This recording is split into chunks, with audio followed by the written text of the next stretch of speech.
Hey everybody, it's Stephanie, Old World Gamer, along with 6 Sevsars. Welcome back to the Retro Indie Pixels podcast. I know, it's been forever, but we're back. A lot of things have happened. As you can see, I'm obviously in a new location now. There's a lot of differences now. I have a little bit more freedom. I have a little bit more privacy and such. And again, new surroundings, but that'll probably change again soon. But that's besides the point. So, podcast is back. I know we've missed a lot of stuff. How have you been doing the past 3 weeks almost? It's been 3 weeks. I've been doing pretty good. So I've got a new mic, so our listeners are gonna hear that. A lot has changed for me. You might see my camera's in a different place right now too. If you're at the live cast, there's some stuff under production. That is not a permanent situation, so I'm really good, but things are hectic right now. I'll just wrap it up. You asked me, so I'm going to ask you before we go any further. Aside from the move stuff, how do you feel? You got to tell me. Good. I've been pretty tired because, well, the moving and work, because I'm transitioning to the new schedule and stuff, so I'm trying to, get my new... I don't want to say schedule, but the stuff that I got to do each day and everything, and then again trying to balance life with having 4 kids now as opposed to having 0 before, and someone who's actually interested, she's literally listening, she's right over there. So yeah, going from having someone who didn't really care about it to having someone who is very interested in everything I do is a huge amount of support for me. So I'm very much looking forward to streaming a whole lot more, and I think we'll see that. We'll get that over the next few weeks, and who knows, we may have some new things to do as well. So, and I want to do more YouTube stuff, like videos and stuff as well. So there's a lot that I have in mind to do again. I've got my mojo back, I guess. Got his mojo. Sick. Okay. All right. Gotta dispense pleasantries and talk about life and stuff. Yeah. You guys remember the analog pocket? Ooh, we're going right into that?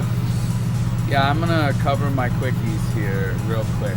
Okay, hold on a second. I gotta make sure that I didn't skip any of that. I don't think I did. Oh, I didn't link you these. There's no link with these. I'm literally just going to tell you the date. Because we've covered the analog pocket before. Yeah. It looks like it's $331.21. The price tag is still $200. If anyone was curious about that as well, so that's where that is. I really hope to see this come to fruition. That delay is kind of scary for anyone who thinks these things are kind of cool. So that is a thing. No, you might have been low during that last bit, so I turned you up a little bit more, sir. All right, thank you. I appreciate that. You should be a lot more audible right now. Oh God, I left the volume bar above your face. My bad, dude. Yep. There we go. So last casts. Oh my God, I don't want to cover this. I really don't want to cover this, but I have to tell you. Do you guys remember when we were talking about the last cast? There was a copy of Super Mario Bros. That sold for $114 at NES auction, and there was one that was up for $310 with 7 days to go. It closed at $660,000. Oh, what? Yep. Okay, I need 1 second. I saw that final number, I was like... Somebody's grandmother got a lot of money and didn't realize that she thought, oh, I'm gonna buy Bobby a brand new Mario one, but it's a special, it's a rare, never have, and anyone has one. And then she gets it, and she's like, I spent over $500,000. Oh my God, that's craziness, dude. Yep. And before I go on, I do want to note my week is a little shorter. Retro Dodo was completely out. They had nothing. They had one article of stuff that was covered 3 weeks ago. So that's why we did our little quick cover. I'm going to preface that I don't have much, but look forward to Mr. OWG's stuff. Yeah, we got some good, like, prepare your pockets. That's what I want to say to everybody. Prepare your friggin' pockets because, yeah, it's the Best of Steam looks like it's going to be full of good stuff. Kickstarters look like it's full of good stuff. There's a lot of good stuff going on. It's good. I'm glad. Let's talk about some retro preservation. Oh. We're going to go right into our first article because you didn't really segue, but I mean it's in the ballpark, so... Oh. Yeah. I'm sorry, I'm not from Florida. Stop it. So, over on Nintendo Life, there's a talking point. Nintendo and the industry needs to get serious about game preservation. I didn't see the needs when I saw this before, but we do need to talk about this, whether it's a needs to or they did. Because it's like we're talking, but we just got off that topic of there's a copy sealed of Mario Brothers 1 that went for over $500,000. We need to get real about preservation because that's ludicrous. Like, yeah, well, I mean, see, the thing is, those are like more rare cases things. These are like never open games, so I mean, you have to keep that in mind too. It's not like someone's gonna just like, oh yeah, just throw your card, just buy a box for like, $50 off on eBay. And they're like, thanks, buddy. And then get me old copy of Mario that I got me Nintendo. I fucking tore up that box when I opened it on Christmas. I'll just chuck it in there. That's at least like $200,000. No, but that is worth like fucking maybe like $70 or you know what I'm saying. Like, I don't keep up on prices anymore because quite honestly, I don't really have the ability to have tons of money for collecting right now, so I've kind of like put that on the back burner. Don't get me wrong, it's not that I don't still look for deals and cool stuff, but I mean, I'm not going out of my way. And that's part of the problem here, is preservation has been left to a select group. So we're going to, inflation is a real thing otherwise, but we're going to keep seeing the price of these goods go up because there's a small group of people preserving and holding on to these games. So, I mean, it's kind of frustrating, but I'm going to get into the article here because I want to hear what Nintendo Life is saying about this, because it's a talking point. It sounds like they went and talked to their community. So, for those following the general chat around video games on the topic that has generated... One topic that has generated debate recently has been Sony's announcement of the upcoming closures of digital stores on PlayStation 3, PS4, PS Vita and PSP. I don't know how I got PS4 out of PS Vita. We're gonna have a bad reading night, guys. I apologize now. Oh, wow. I just thought about how this affects indie developers so terribly. With those platforms closing, if you decided, I'm going to be PlayStation 5 only, look at me, I'm so important during the PlayStation 5's life period. Guess what? When you close down the digital store, bye-bye to your game. No one can get it anymore. No one will care about it anymore. There's no other way to obtain it other than to get a digital download or play it on Steam if you actually went ahead and done that. But like I said, if you made it exclusive, it kind of defeats that whole purpose. Then you all the time and effort you put in. Be able to find ways to take their copies and make it available to other people. True. Which in this case I wouldn't mind stuff like that. But yeah, I see what you're saying. This is really unfair to developers who, as an example, could go make something with a hard cartridge for the NES right now and not have to worry about getting canceled. And that's the way I'm going to put that. It's really weird because digital copies should be like useful and nice, not I'm just going to rip this away because I don't have server space and I don't feel like dealing with your old crap. That's how people are going to perceive it. See, there was a subscription called the Indie Box where you could literally, you still got a key for your game, but you also got a box and like a bunch of stuff with it. So you might have got a soundtrack, you might have got some, stuff inside like stickers or a figurine or something like that. So it made it feel like you're actually getting a physical copy of stuff. At least to me, it means a lot because you get to hold it. It's there in your hands. It's not just it's on my Steam. Well, guess what? If your computer dies and it was an intensive game, well, now it's gone. So. Yeah. That's really difficult. Yeah. I'm reading a little ahead here, and this sounds ominously like some of the things Nintendo was doing with some of their digital releases recently. It's hard to find that anyone approves of the move, and though existing purchases on these storefronts will remain accessible to re-download, this is only for the foreseeable future, which is ominously vague.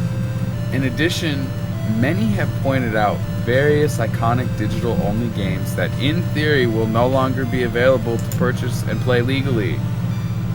That has been the crux of much debate, not only around Sony's decision, but the nature of gaming media itself. Nintendo, of course, is in the middle of this topic. Through its past actions and questions over the future, it's a good time then to consider some of the issues raised. What are the technical and business challenges of digital preservation and access? That's a good question.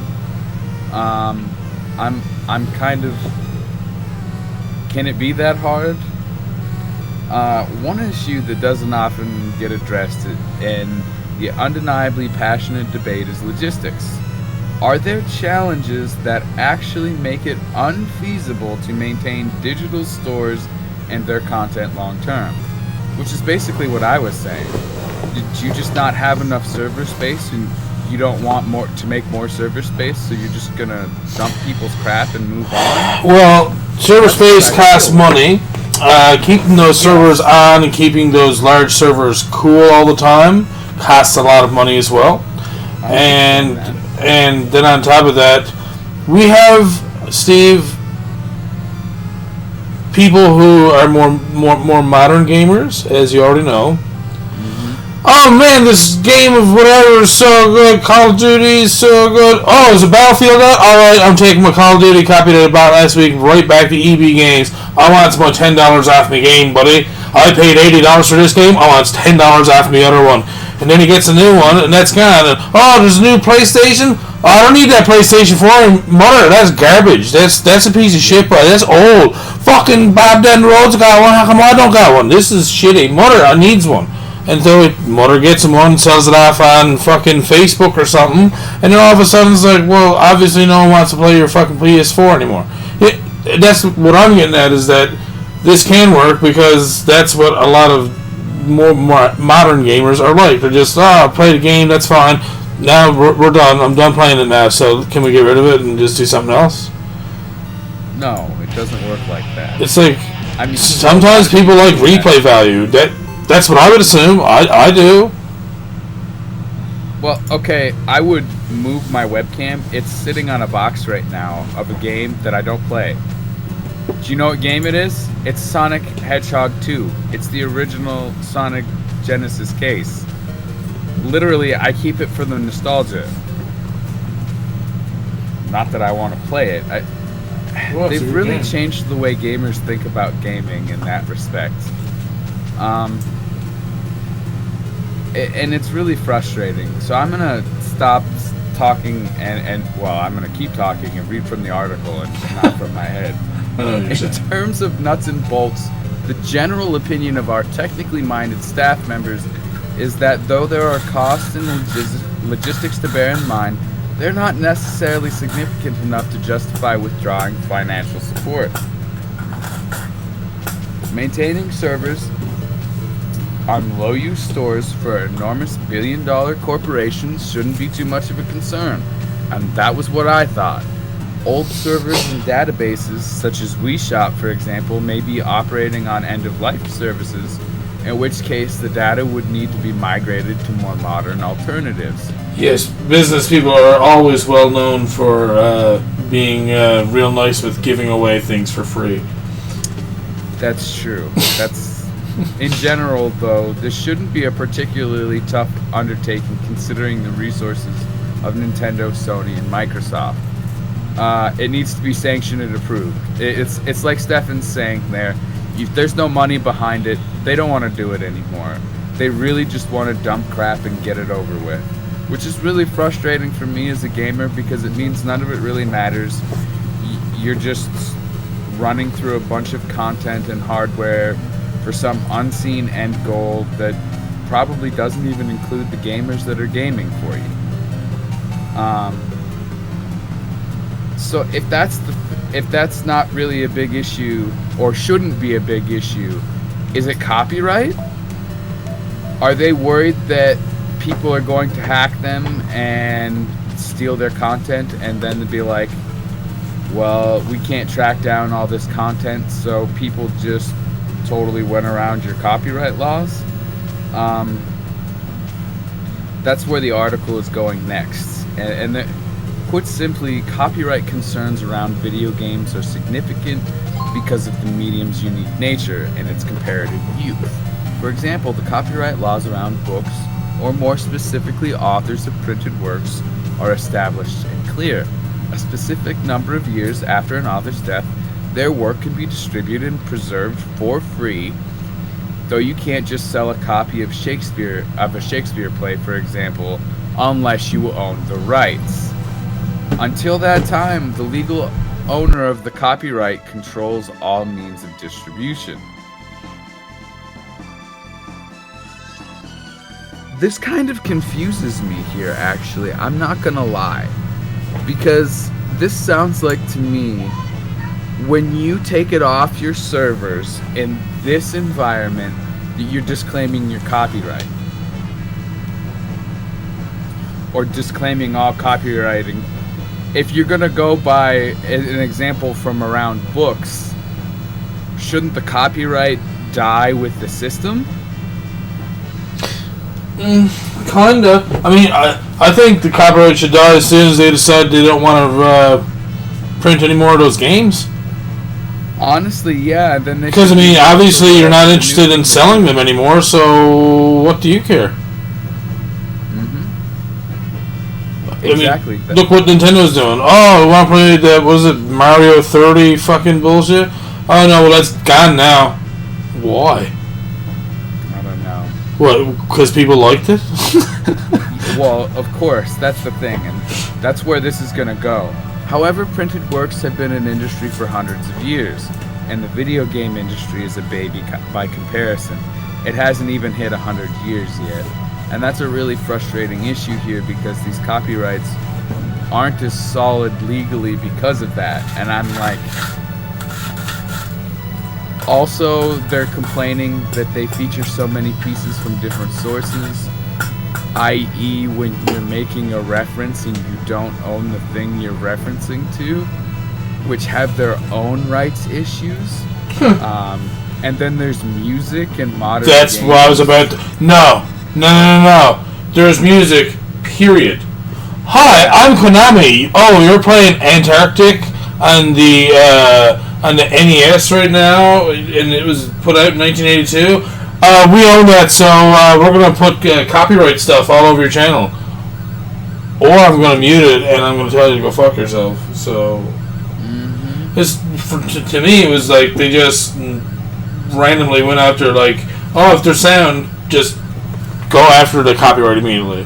Not even like see like what's on the go. It's like you're literally getting pennies a year from me, and that's only if I allow it. So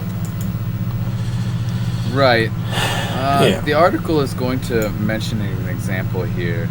The exasperate eye rolls of all concerned when it comes to GoldenEye 007, as attempts to re-release it fell foul of so many rights holders being involved. So I wondered what happened to that. I heard about that a couple of times, and I never really heard anything else about it. I had no idea it was copyrights, which makes a lot of sense. and is very frustrating. Apply these issues to specific older games, and regardless of platform holders closing stores, they eventually get removed from sale. The idea of reviving them falls foul of the same problems, as the effort and expense of catering to all licenses and rights holders is significant. This article on why you'll never get to play your favorite retro game on Switch delves into this detail. I.e. Ghoul School. Oh my god. Why did I have to hurt myself? So we fall into unofficial preservation via ROMs in the enthusiast space, which is where things get messy, because those copyrights are so unclear. Even when the rights holder stops producing their game, they can be like, hey, jerkface, I see you have a copy of my game there. You can't do that. We've seen it happen quite a few times. And this is where people are going to argue game preservation isn't the same thing as game piracy. And you know what? I love to argue that argument, because guess what? I have a library of games on this computer that fall under that ROMs category. I'm preserving them more than I'm playing them. I'm literally just carrying some data with me because I liked those NES games. No, I can agree with you on that. This area of debate has done the rounds here on Nintendo Life for many, many years, which I didn't know about. We know Nintendo's policy, which is typically to shut down ROM sites on projects that it considers to be infringing its copyright. Perhaps there is a problem in the debate, and indeed at times Nintendo's policy towards it is a focus on ROMs equals piracy, which is an oversimplification of the argument.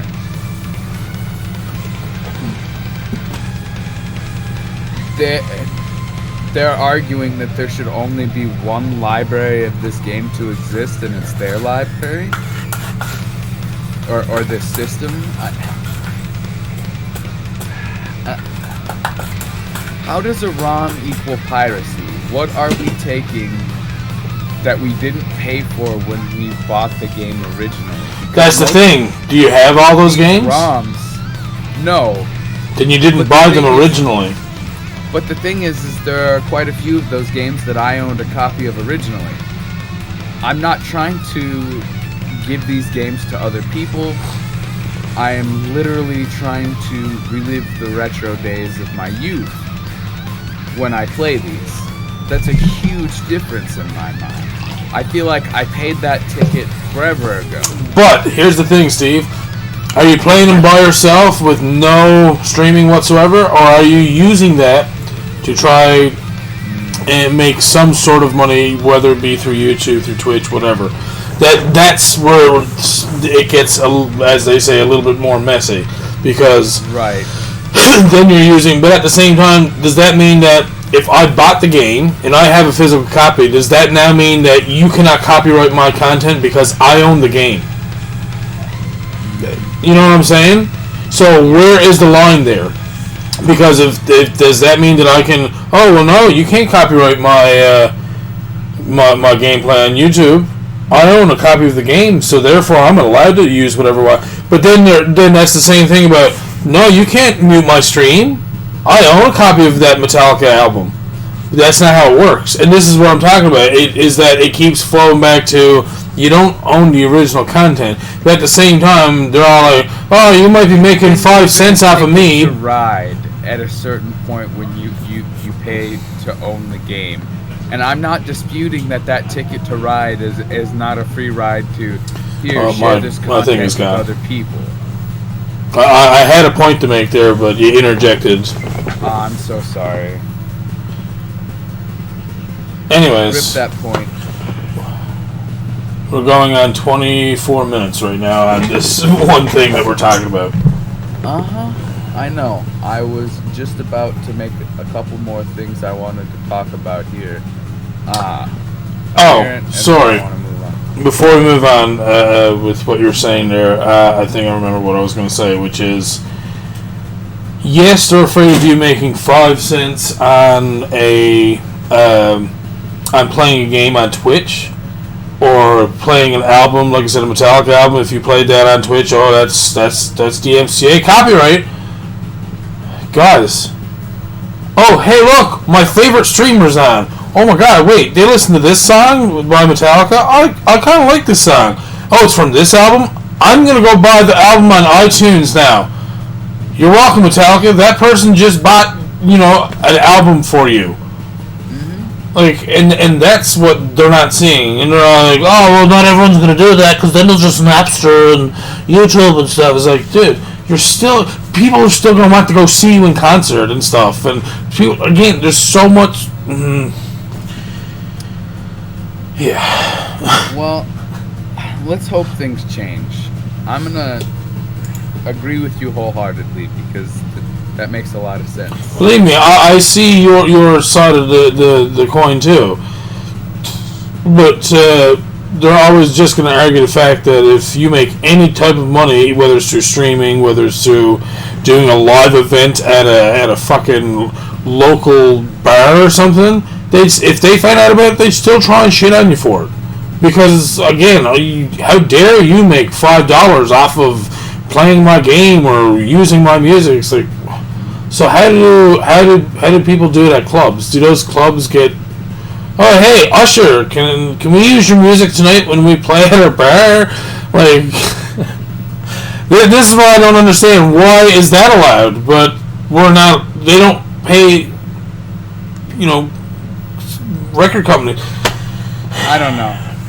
There was a point here that's made that simply blows my mind in the copyright industry, as far as it's an industry as far as gaming goes. Mm-hmm.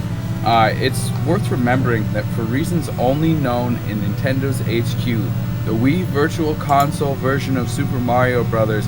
Was believed to be derived either entirely or in part from a ROM online.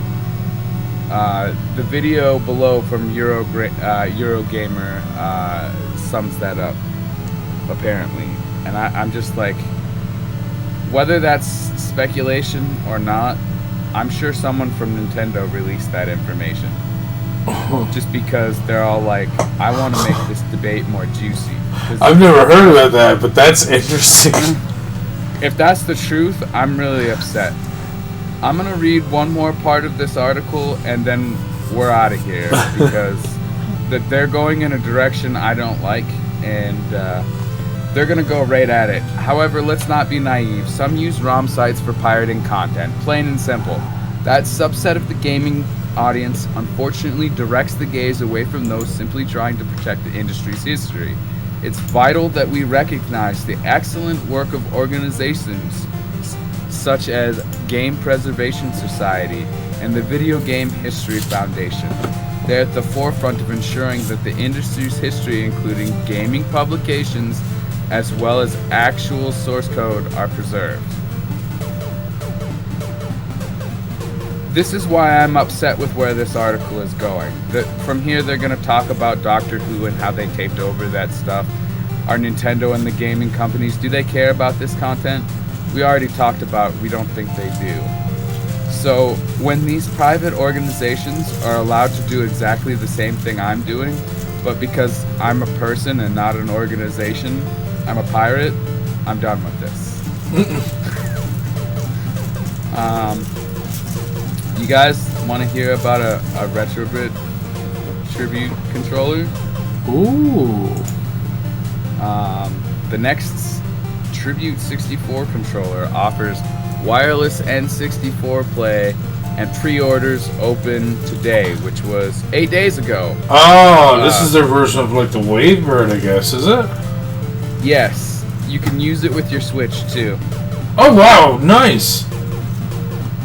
Yep. Accessory maker RetroBit is back with a new take on its Tribute 64 controller. This time offering fans the chance to enjoy wireless gameplay with the N64. This is inspired by the Hori Minipad 64. Nintendo Life is happy to recommend it. It's a wireless 2.4 gigahertz pad. It features a repositioned D-pad, and they added home and select buttons, which I assume are for the Switch Play. It's got a built-in rumble. Oh, that is nice. Wait till I tell you. It's bundled with a second receiver, so it can be used with most USB devices, including your Nintendo Switch. So there's two colors. Classic gray, atomic purple. You want to know how much this is? Sure. I'm sure it's 40 USD. Oh, that's not too bad for a new Wavebird that you know is going to work perfectly, because you know RetroBits going to do a good job. Yeah. I wholeheartedly support RetroBit, by the way. They are a fantastic company for peripherals for the retro consoles. All the retro consoles that they have available to them, at least. If I wasn't getting a Switch Pro controller, I would actually look into this, because there's a game specifically that I would like to use this for. But it's not a Star Wars game, is it, Steve? What was that? You got so excited. He was so right on. I didn't even say anything, and he got me. It was like, damn. Okay. All right. Yes, I like. We got another thing here that I really want to tell you guys about, because it looks like a lot of fun. Oh, is that what I think it is? The Everdrive GBA X5 Mini. It solves the only real issues that Nintendo Life had with the original. Oh wow! Oh wait. Okay. That must be the new one. Yep. So the original came out in 2016. The cartridge protruded from the GBA slot. A lot of people didn't like that. So now it fits. It's not really something worth fucking like complaining about. I know. It's got an upgradable operating system. It takes micro SD cards up to 64 gigabytes still. Save data is supported. Save states aren't. Wait, what? You can run Game Boy, Game Boy Color, Master System, and Game Gear via emulation. That's kind of interesting. I want to know how much this costs. The cart retains an internal battery, which I hope it does, because there's a lot of games people love that require a real-time clock. Well, the other thing is for saves and stuff too. Well, actually, no, never mind. Don't mind. Ooh, how much is 130 euros? Yeah, it's $155. But you have to remember that you're looking at one of the biggest libraries available for a system if you bought this Everdrive. So on the one hand, there's a reason it's very expensive. And actually, you get an even bigger selection of games because you can get Master System and Game Gear on top of that. Neither libraries are as big, of course, but you have access to a lot of games with this. Is this for this Game Boy Advance, right? Yeah. Yeah, the Everdrive Game Boy Advance X5 Mini is $101.99, sir, in US dollars from Stone Age Gamer. Oh, okay. It's a little bit better, but how much did you say it was for them? 130 euros. Okay. No, that's pounds, dude. Okay. That explains everything. It's still a little bit on the pricey side. $180 is what they're trying to charge from over there. So $180 to $102. That's $80. I'd rather keep in my pocket. Oh, they have a bunch of special ones over here too. By the way, there's premium mini designs like They have all the translucent ones, and they have a yellow one and a white one. And not to mention some of the other ones they have. They have like a smoke translucent one and an ice translucent one. You believe me, go over to Stone Age Gamer, you will find that they have fantastic products over there. Thank you, sir. I appreciate you going the extra mile on that one for me. It's really nice. That's a lot of games you can play with that one Everdrive. If any of you guys get it, same as always, at me on Twitter. Or send me a Gmail at 6fcyrus. You tell me what you think of it and how much fun you may or may not have had with it. We don't get to talk about world records often, do we, Stefan? Not recently, no. This one blows my mind. I feel like I missed the boat. I really feel like I missed the boat in this category as a speedrunner. But the latest Super Mario Brothers speedrun, the world record, it's a definitive breakthrough. 4 minutes, 54 seconds, and 948 milliseconds. It may be the last time a second barrier is broken. Until they find other things to do. Although they do have the, what are they called? The tool-assisted speedruns that shows a lot of the biggest time saves anyways. So, I mean, unless you can do those or they're unobtainable, then yeah. We don't know where this is going to go from here. This article isn't very long. Let's see here. Who broke this? Nifsky set a time of 4 minutes, 54 seconds, and 948 milliseconds for any percent. It's the first sub 455 ever. It looks extremely difficult, perhaps impossible to beat, but the community seems dedicated from what the article says here. They want to know if a 453 is possible. I don't know. This is going to be something that people are going to watch interested for a long time. But who knows? Maybe that game is over. Could be. 454. But see, then people will start racing to see who can get the closest to it or who can match. Or some will be all like, oh, by the way, you can actually save 0.13 seconds doing this. So it can be beaten, and people will be all like, whoa, I need to do it. And I'll make that sound too, by the way. Whoa! That's fair. I'm gonna move on from that. It blows my mind a little. It's just a little cool thing that happened in our 3-week absence that I wanted to cover before I get right back to hardware. Just call me Hardware Cepheus. No. Please forgive us, but we can't get enough of this shameless Game Boy Micro clone. Oh, say hello to the Waveshare GBA 280. This is a Chinese-made handheld emulation device. So spicy. So I'm not gonna give you all the article here. Let me. 1.2 gigahertz quad-core ARM Cortex A53, 1 gigabyte of RAM. Wow, that's an awful lot of RAM. Yeah, really.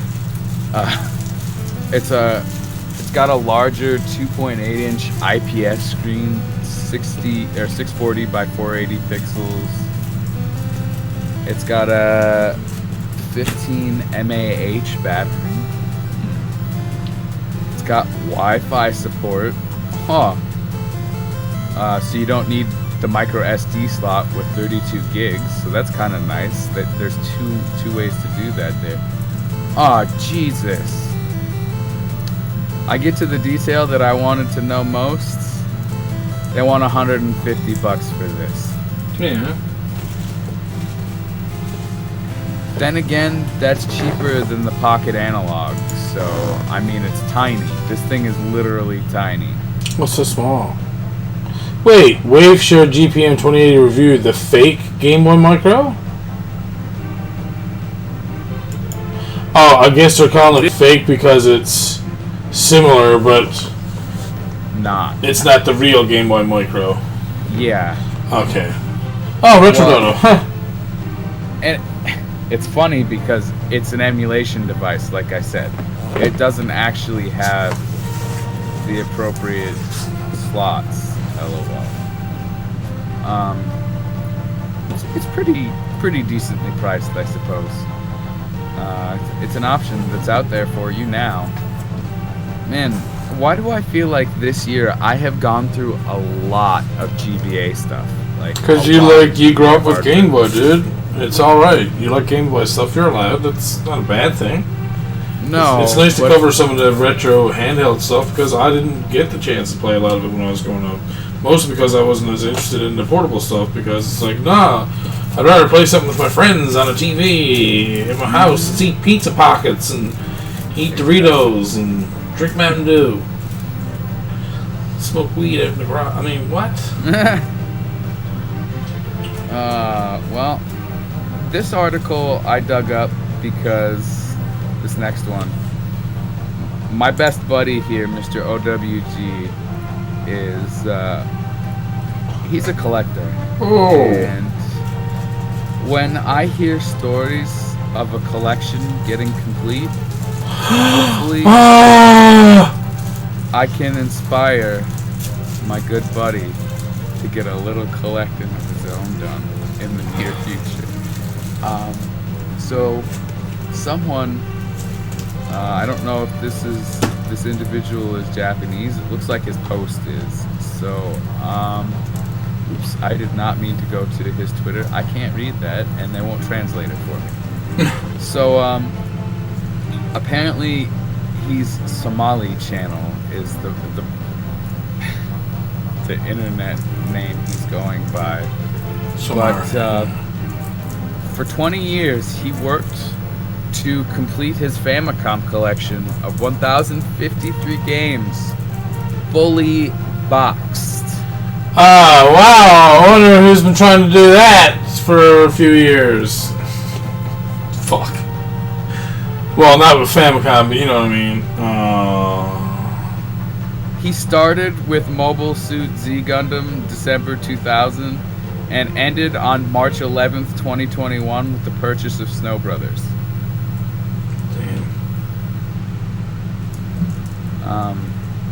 This is an epic undertaking that he went under. He completed his task.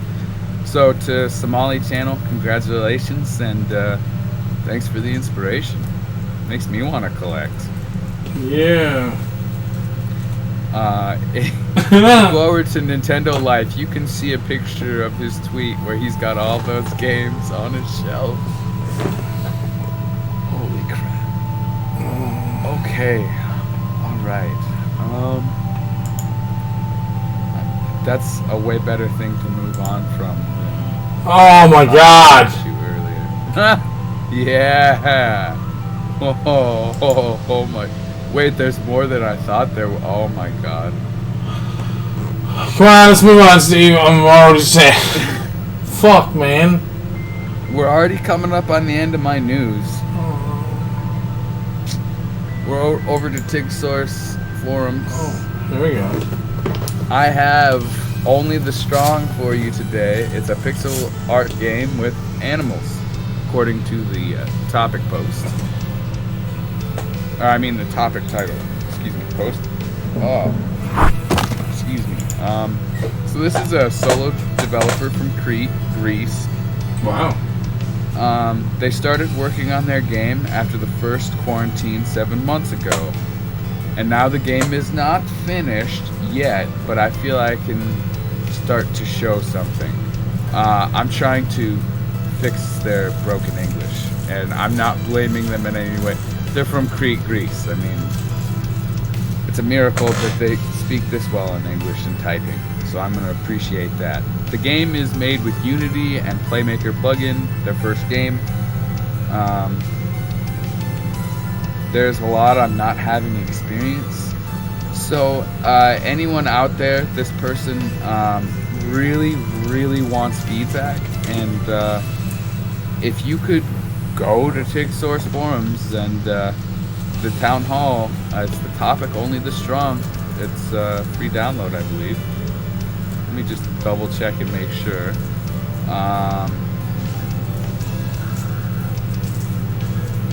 No, there's no links in this post. The only link is, oh, there it is.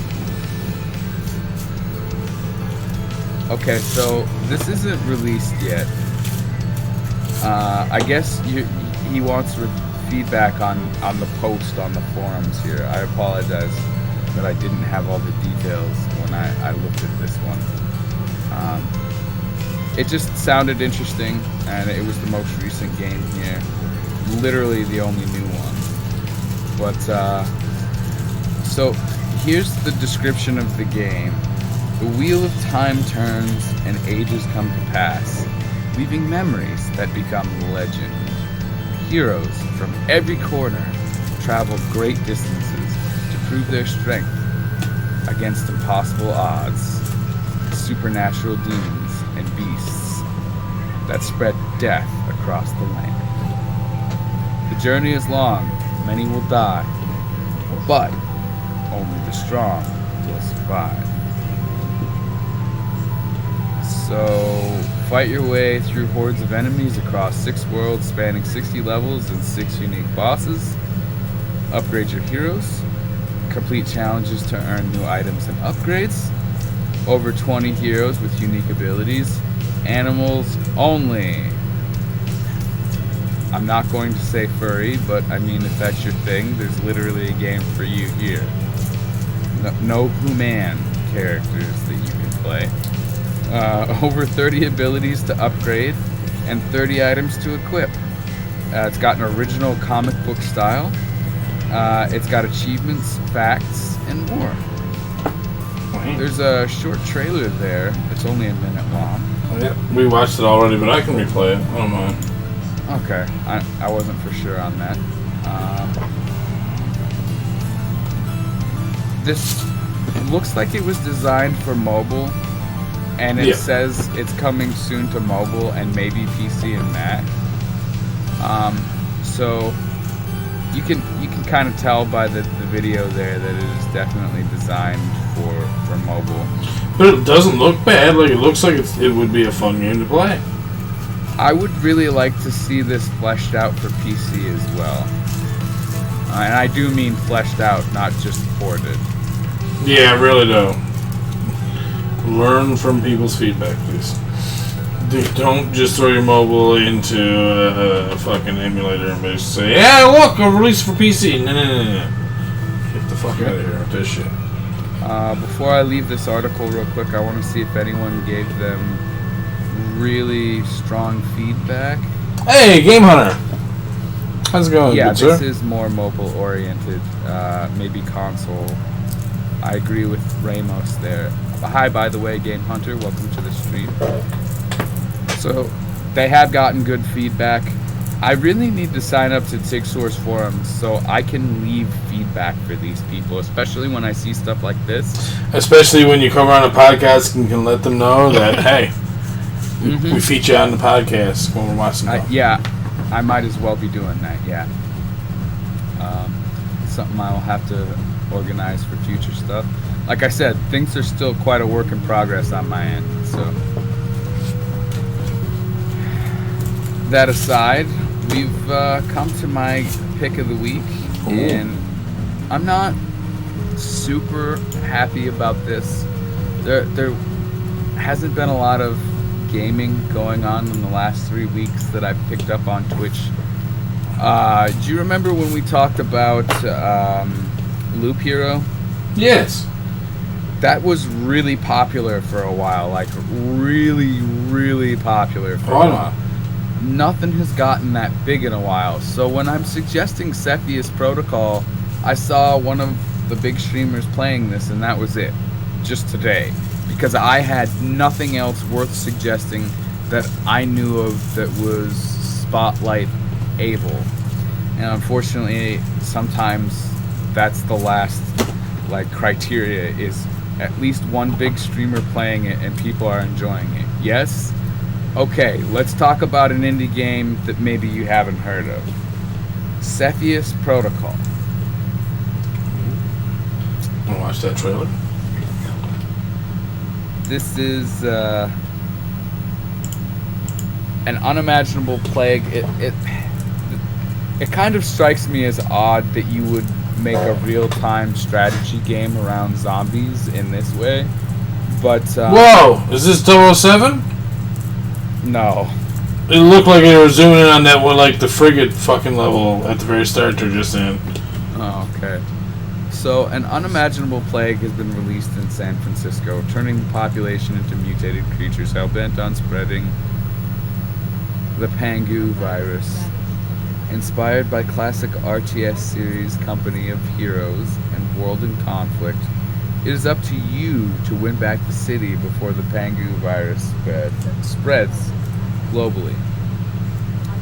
I was watching this, like I said, live earlier today, and the mechanics looked pretty good. So then I went and looked up Halcyon Winds, and they don't seem to be a very big game studio here. That they don't have many games. It's literally just Cepheus Protocol. So Okay. I made sure they were a small game before I went and... You mean a small company?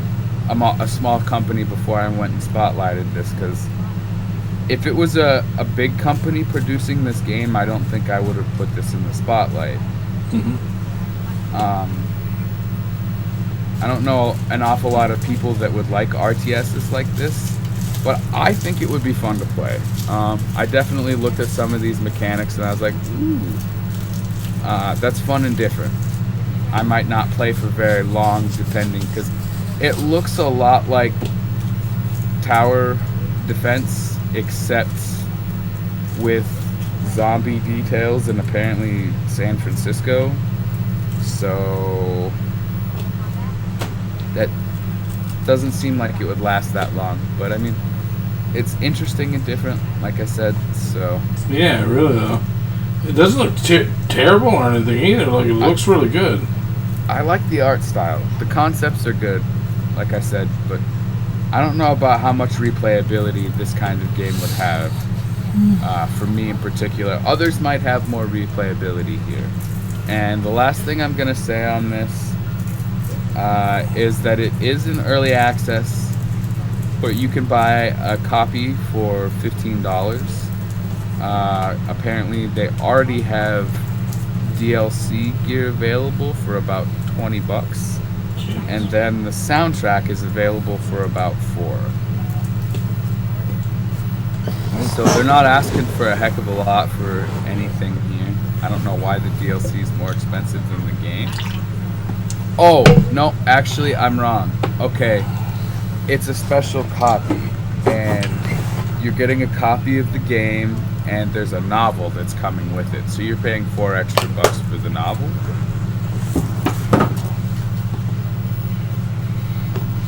Oh my gosh, and then I read the content for this game wrong as well. The soundtrack is free. It's the novel that costs $4. I'm so sorry. This game appears to be developed by a single female individual, ? At least that's what I'm led to believe here. If that's true, then she's done a hell of a job for, like, her first game. Yeah. Like, that's pretty damn good. If that is the case, next time Halcyon Winds comes up, I'm going to do a little more research. But for now, I would like to end on my side a little earlier than I expected. I wanted to go about an hour. I didn't quite. It's okay. I hope that's okay. It's okay, man. Spent a lot of time talking about video game preservation. Yay. Well, fuck, I could do an entire podcast talking about game collecting, dude. The good things, the bad things, who made things shitty, and who keeps making things shitty, so on and so forth. But yeah, Another time. Tis another time indeed. Alright, so as you all know, next up is my news and my think things. We're going to see. There we go. Ooh. Alright, so, as I mentioned earlier, there's going to be some really, really nice games, I think, that we're going to see in Best of Steam this week. Yeah, I'm excited about that. I'm going to apologize ahead of time, because it's probably going to be better than you think. Look at this. Look at me, everybody. I can smoke again. And by smoke, I mean weed, not cigarettes. I've officially stopped smoking cigarettes altogether since December, thanks to Miss Elizabeth. Thanks, Liz. Not Macho Man Randy Savage's Elizabeth either, by the way. Let's keep that perfectly clear. I know everyone out there confused it for a second, but... stop it! Okay, Arnold. Let's turn off the dimmer. Boom! Welcome to the Best of Steam. We're starting out with a game called Loot River. Explore procedurally generated labyrinths in a dungeon-crawling action roguelike that combines tense, real-time combat with spatial block shifting, slide blocks of ancient ruins, fight bestial abominations, loot, explore, level up, strategize, cast powerful spells, die, and wake up anew. This is made by Straka Studio. It's an action roguelike, isometric, dark fantasy, dark fantasy, dark, extra fantasy, extra dark.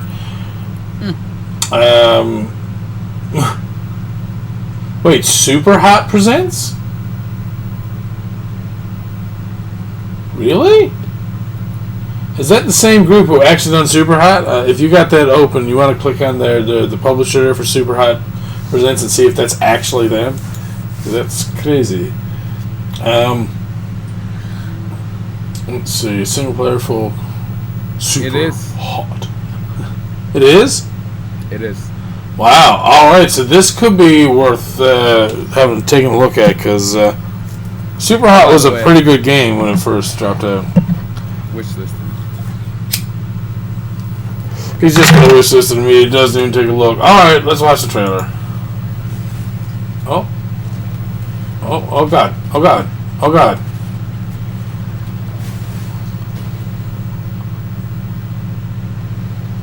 Oh. Whoa.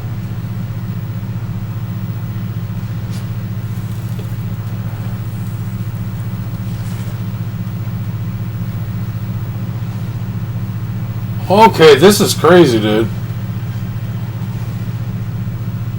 What? Yeah, this is going on my wish list. Is that some Tetris stuff going on? Oh my God. It's like puzzle. It's puzzle action. Like, this is really good. Ew, what was that with the blood just... Ah, it's so bloody.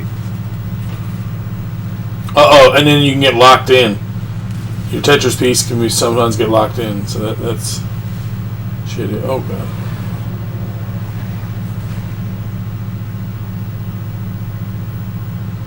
Oh! Can't just let you Tetris all over the place. Alright.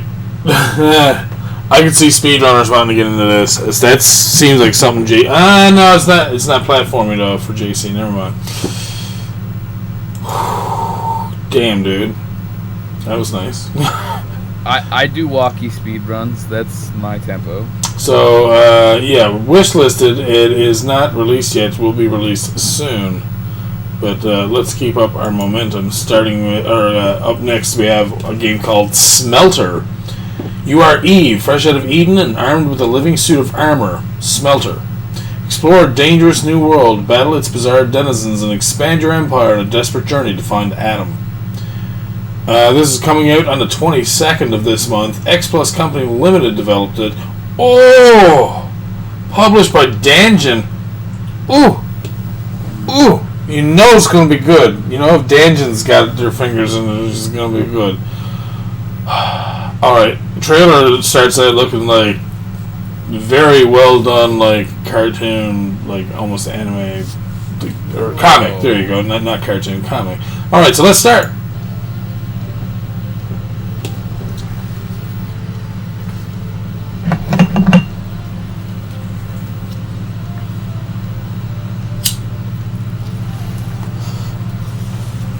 Please show some gameplay. Please show some gameplay, please. I'm not feeling gameplay. No, it's a minute 43 second. We should see some. Oh shit! Oh, here we go. Whoa. Alright. Oh, this has some Metroidvania type of play to it, looks like. Or I shouldn't say Metroidvania, but Mega Man-like play. Action strategy hybrid. Whoa, what? Okay. Wishlisted. Oh, yeah. Oh, yeah, I'm surprised I should have wishlisted that as soon as I seen Tangent Entertainment.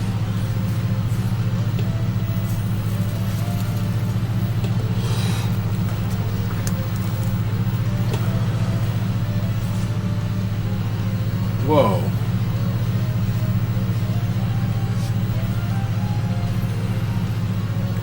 I really like some of those gameplay mechanics. This almost reminds me of ActRaiser.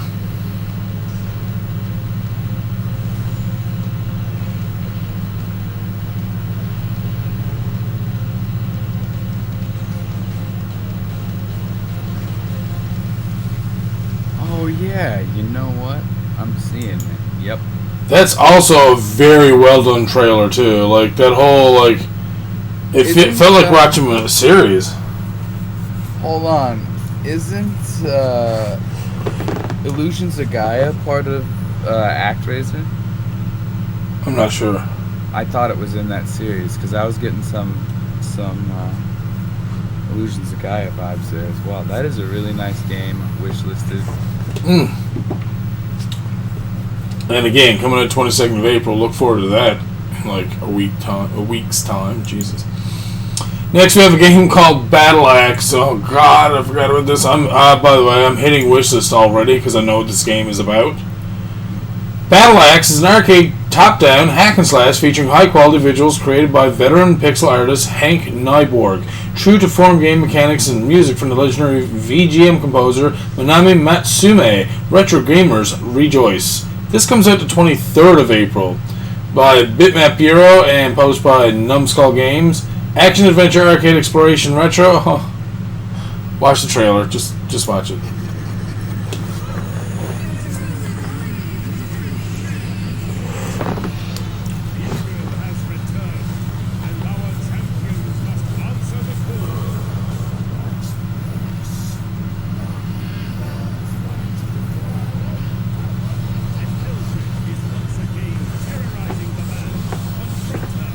Oh yes, this does have co-op, and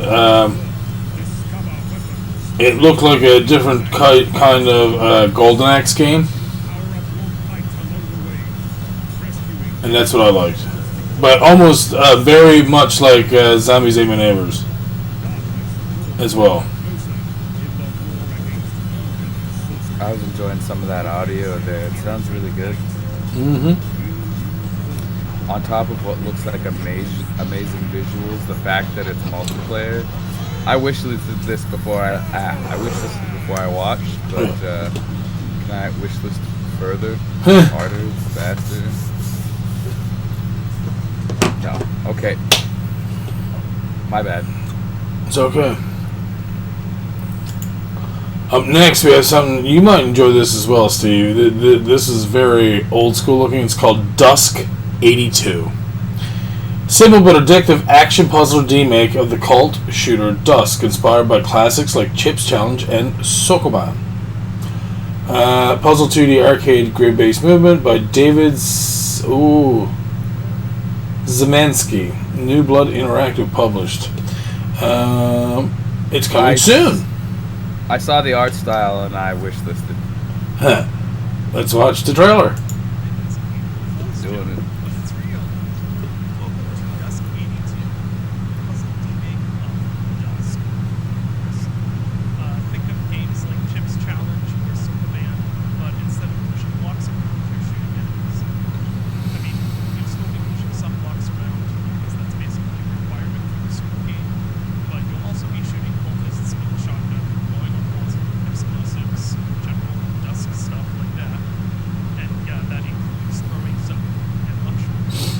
So,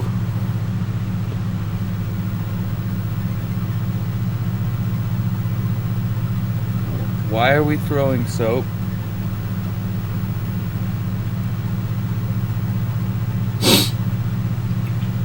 It's very standard ass, but I figured I had to show it.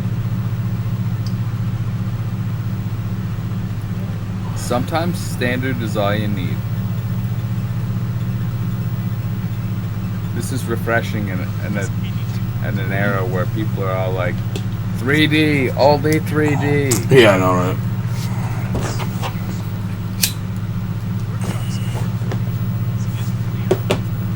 Oh, there's that level editor. Oh, yeah, he said that they're planning on doing that. For a level editor, that's nice. I bet I would be terrible at this.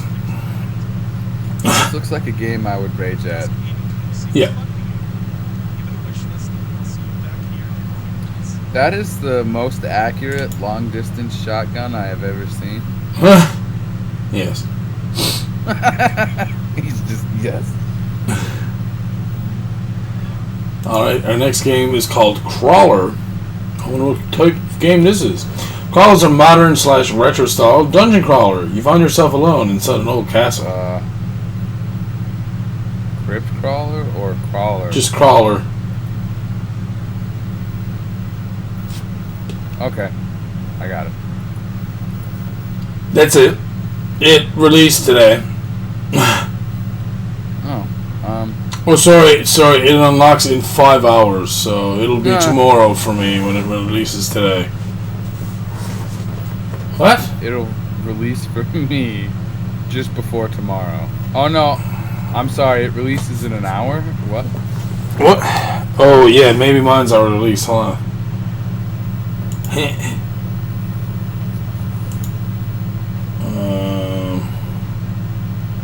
Yeah, less than an hour. I'm like, whatever, man. Crawler, let's watch the trailer, Steve. Watching it. It's like the fucking 10th on his joints went up.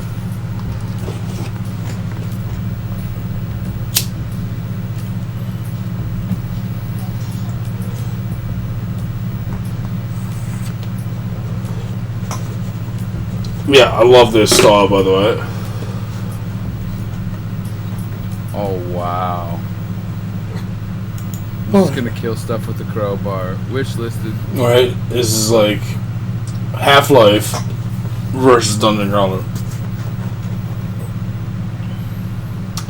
So yeah, not a whole lot to say. I like the it's almost like the guy that he runs into is like almost pixely. And like it kind of makes you feel like you're in an older style game, but really it still has modern touches to it. So it's a strange kind of. I guess that's why it's a modern / retro style. It's a combo. I like that. That's different. It's showing different stuff. It also reminded me of Jurassic Park for Super Nintendo when you put on the night vision goggles and stuff. Yeah. And the inside parts of that game were exactly like this. Like you were moving around kind of like that, so. So good. Looks pretty good. Actually, I'll add that to my wish list as well, my bad. Next, we have The Last Order Dungeons. The world is headed for destruction. Olvelia and Olvelius, members of the Last Order, need your help. Only the 3 of you can prevent the coming catastrophe and change the fate of the world. Arcade, retro, clicker, pixel graphics, logic. Comes out tomorrow. So let's watch the trailer. Wish listed. That's all it took. He just knew. So if he's showing us this, you know it's gonna be good. Oh. I mean, I guess if you like clicker games. Yes. Ah. Oh, I like this game.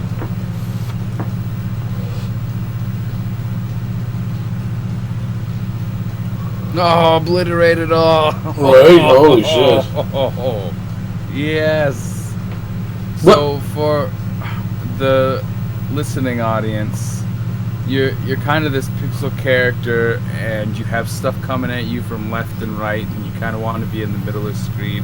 And your abilities either make the enemies run into a wall that you've created, or they're like energy beams coming from the top of the screen and just obliterating it's amazing. Just obliterate everything. It was a strange game. I'm not super into clicker games, but I did like the style a lot. I also like that you can change the color.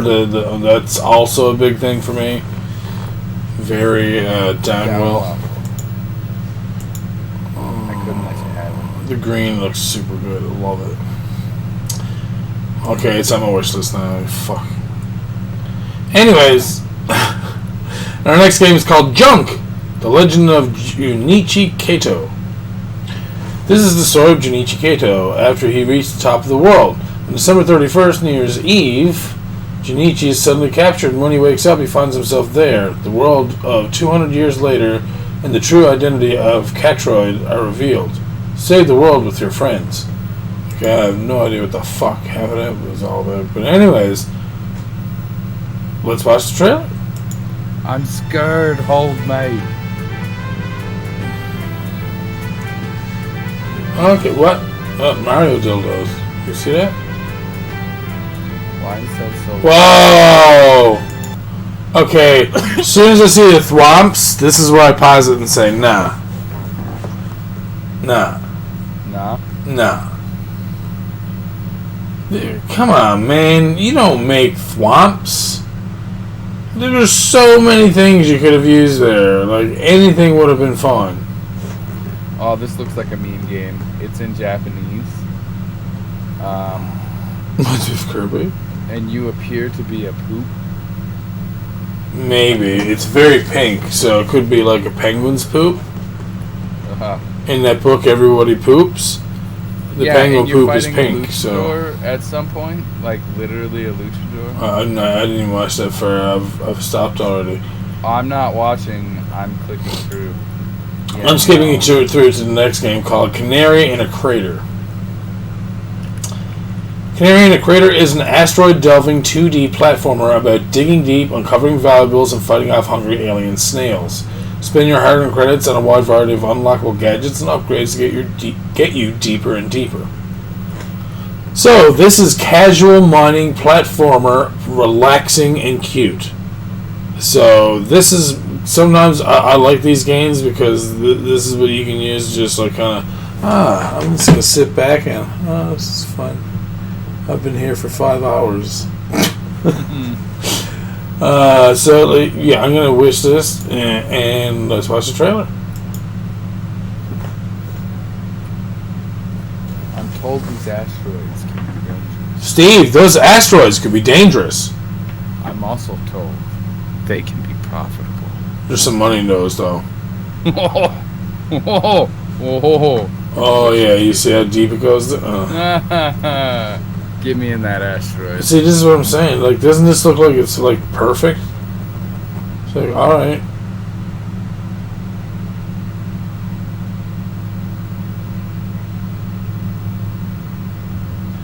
Oh, I was like, got that little elevator with the drill on it. Wow, if you explode stuff right, you just walk through after. That's so cool. What is this nonsense? I guess if you play it, find out. Oh, shit. Oh, and you're like a piece of paper. Oh, killing snails. Oh, bomb those snails. Wait. I'm just quoting the gameplay. Don't get excited anymore.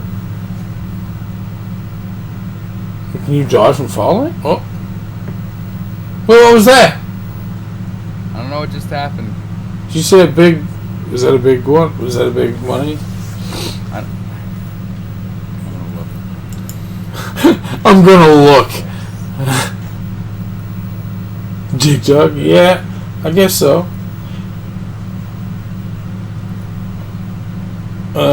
Wasn't it called Boulder Dash? One where you had to drop the boulders on top of enemies and stuff? That might have been a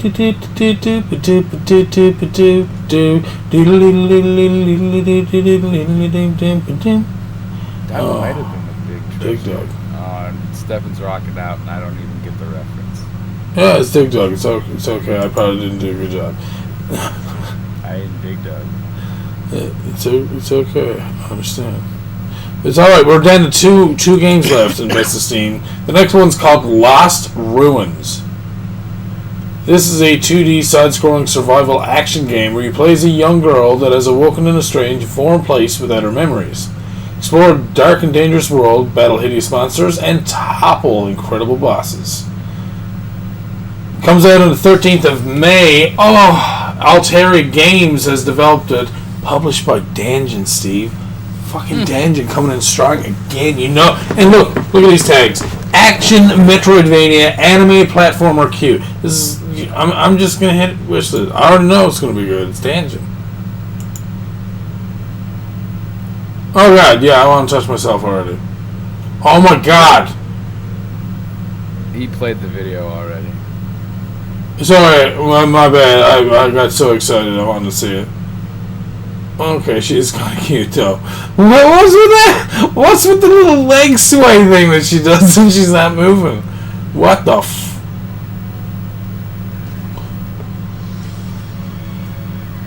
That's called a fighting stance, but that particular style is probably designed to distract you. There's some serious fighting stuff going on here, though. Holy crap. Okay, you gotta... It's all timing based, too, it looks. Like, you gotta know when to... Yep. Do certain things, I guess. That's kind of cool.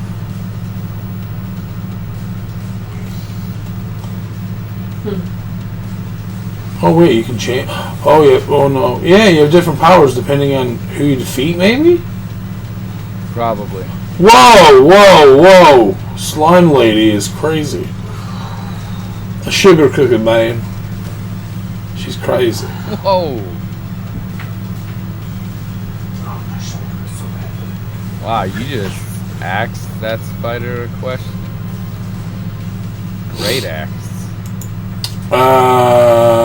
Yeah. I can't remember if Danjin does physical releases or not. I hope the hell they do.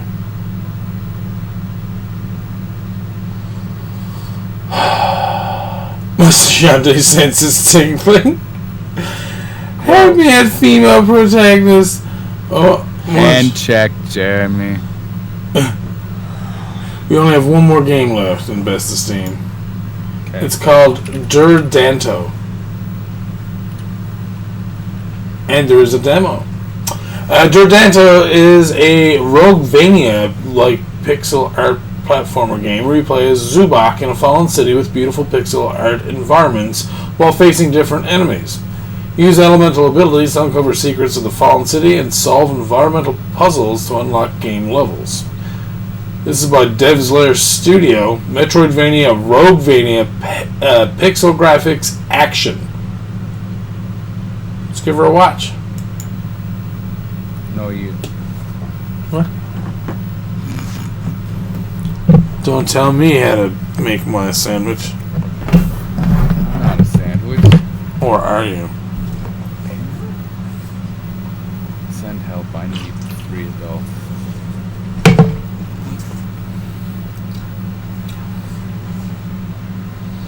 Looks pretty fast-paced. It does. I found that the jumping is almost too quick. Yes. Like, you can't combat and jump. You have to jump, then combat. After you're done jumping. Alright. Apparently the character seems to be dragging their... Oh, yeah, you know what? It's for their sword stance, Jeremy. Look at me go on weapon stuff and why people are shaking their hips around awkwardly in that last one. LOL. It's called the fighting stance. I'm just gonna kind of limp run with my sword hanging out to the side and cut Like you run past. The very first jump, like even those little balls swinging back and forth are really fast, like moving or something. Or maybe it's just, I don't know, maybe I'm just too used to my... Oh no, they got different speeds. Okay. Whoa. But yeah, no, I agree. It does look very fast. Like it's almost like sped up a little bit, maybe? And not like a ton, just a little bit. Like the very first part where you first jump up, it's like it's so fucking like sudden. Like I think the first time I jumped in the game, I'd be like scared first. But whoa! Oh, I'm jumping. Okay, shit. I don't know what happened. I just wanted to try to see what the button did. I don't know how I feel about the game, really. It doesn't look bad, but it doesn't look like it has a terrible lot of depth in regards to, like, story. I was gonna say, this one seems like a hack and slash your way through and don't play again. Not that that's necessarily bad as the throwaway, because it looks pretty. Yeah, there is some potential to it. So, I mean, this could be the person's first game, and if it is, well, I mean, yeah, good job. We'll see where you go from here. Yeah, I'm sure we'll probably hear from this person again, or see this person's game Studio. again. Yeah. All right, so we're going to get into our indie retro news from IndieRetroNews.com. I've decided to select several segments, and I'm probably going to do this every week from now on, just so that, again, we just don't go overboard on stuff. One of the games that we've been covering for a while, Inviyya, a cool Amiga shoot-'em-up by Tiger Skunk, gets a release. And some screenshots. I don't want screenshots. I want to watch Saberman play. Calm down with the volume to YouTube. Jesus Christ, Superstar. Calm down with the volume.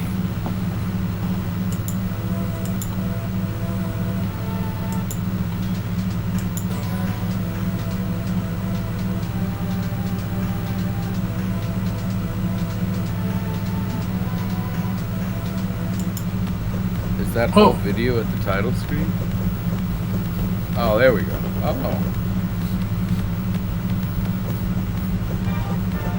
Oh, shit.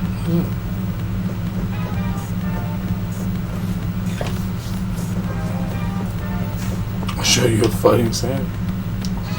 Yeah, I saw when he said that, and I didn't know how to respond to it. If those astronauts weren't sitting there, they would have been able to, like, shoot you. Didn't even try. Oh, that red dot that ship dodged. I know it's late for everybody else to see the vision. See, it doesn't look like you're moving forward very fast, but it seems like you move around at a decent speed, not super fast so that you can't control it or feel like, oh, it's a bit, you know, I'm afraid to touch up because I'm going to crash into something. But no, it looks like the projectiles, though, from enemies and bullets and stuff are very fast. Like, they almost start out slow and then they get faster. Oh, yeah, like that laser? Yeah. You definitely see where it accelerates. That's cool. I wonder if it's getting up to light speed. Who's the geek that thought about that? I love you. Nerded out all over this video game. Oh.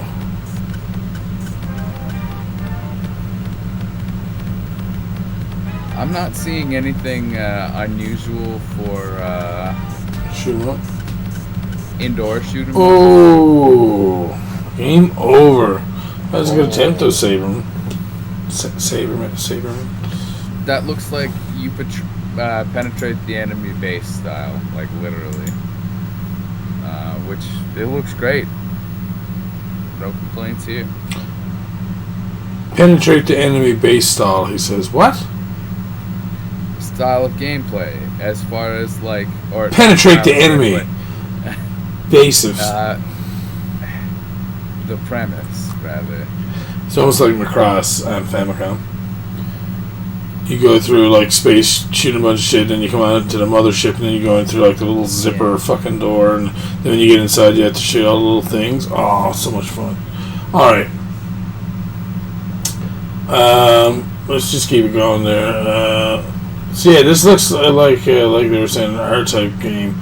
The game has been teased many times now, and some of you have had the chance to play the demo. Inviyya is a fabulous Amiga shoot 'em up that features not just 3-layer parallax scrolling and wicked music and sound effects, but also unique organic levels, multiple enemy types, bosses, special weapons, and all of this working on every existing Amiga with at least 512K chip and any other form of 512 kilobit extra RAM, chip, slow or fast, PAL or NTSC for NTSC. That's weird and fucking weird to me. Anyways, although faster spec, Amigas are recommended for smooth play. So yes, if you love shoot 'em ups and seriously can't get enough of them, you owe it to yourself to buy this game right now.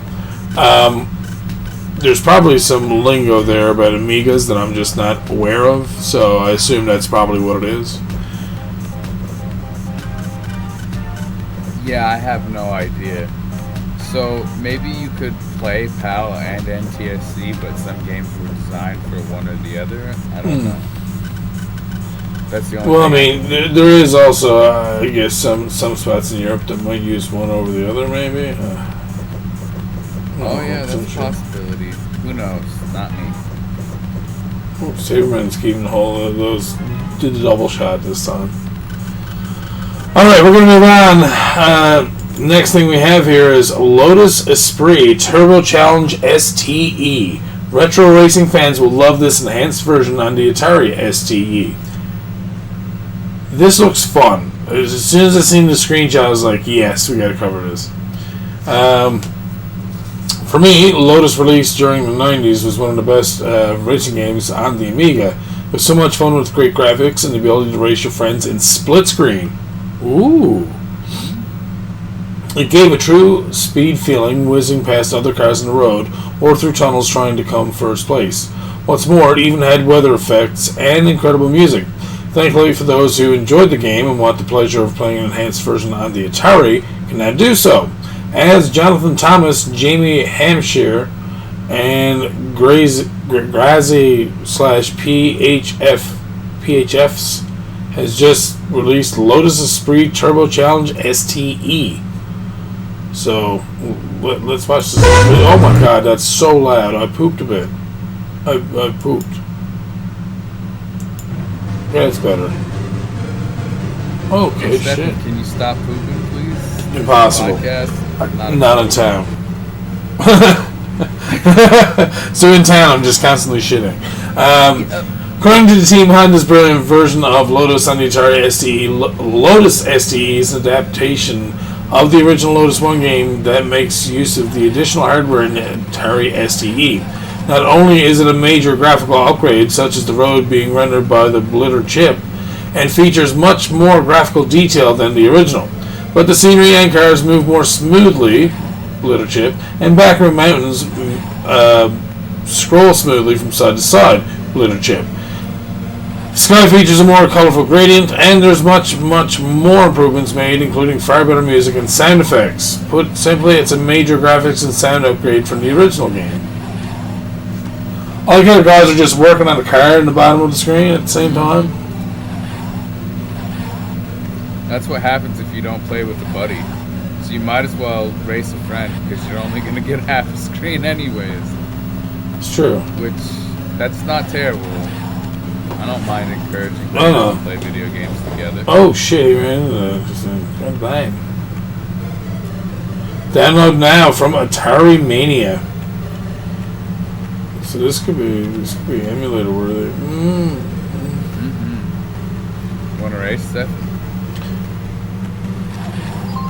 You know I'm not competitive. I know. That's why I asked the joke.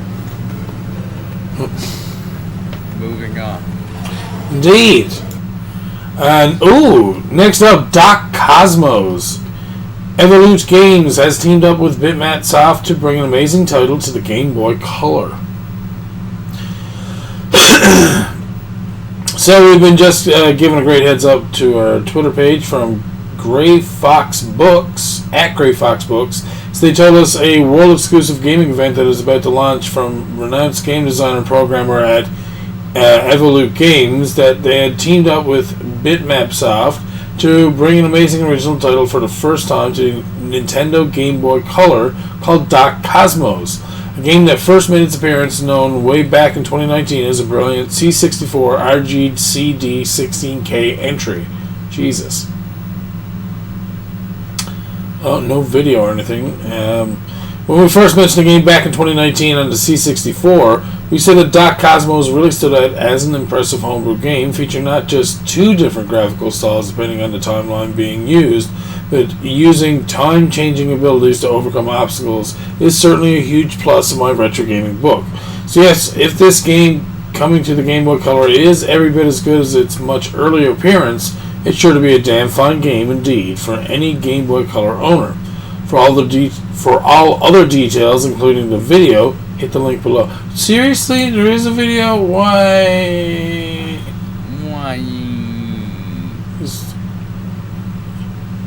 What?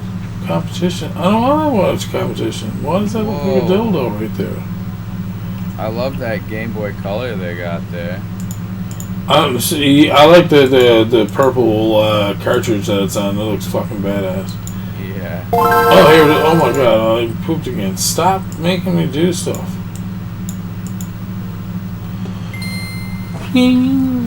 Oh, I just turned it off.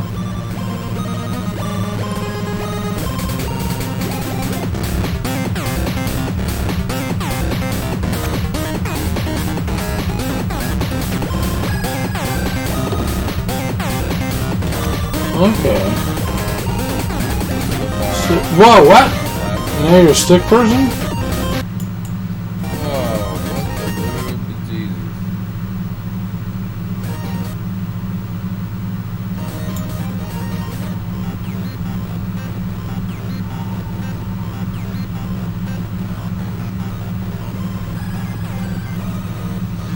What the heck?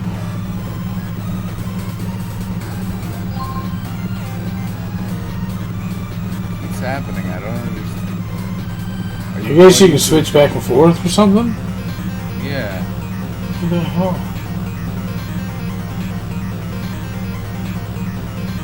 Do those bulbs give you power? Did I see that right? Can you not jump as the other dude? Oh no, you can't. You jump better as the stick? Oh, some things go away depending on which realm you're in, or...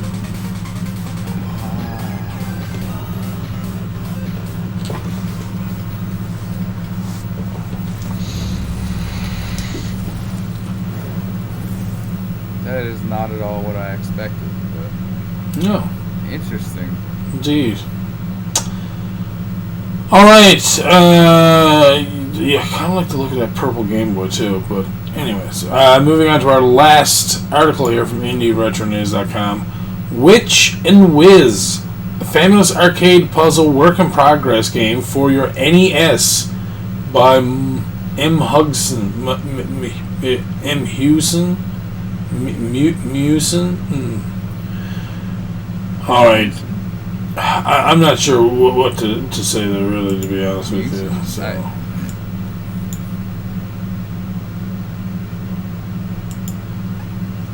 Oh, playing a new game. Alright, we featured many NES games over the years, from Trophy to Blazing Rangers, and even the upcoming Slow-Mo. Well, now another game has graced the NES and is sure to be enjoyed by many.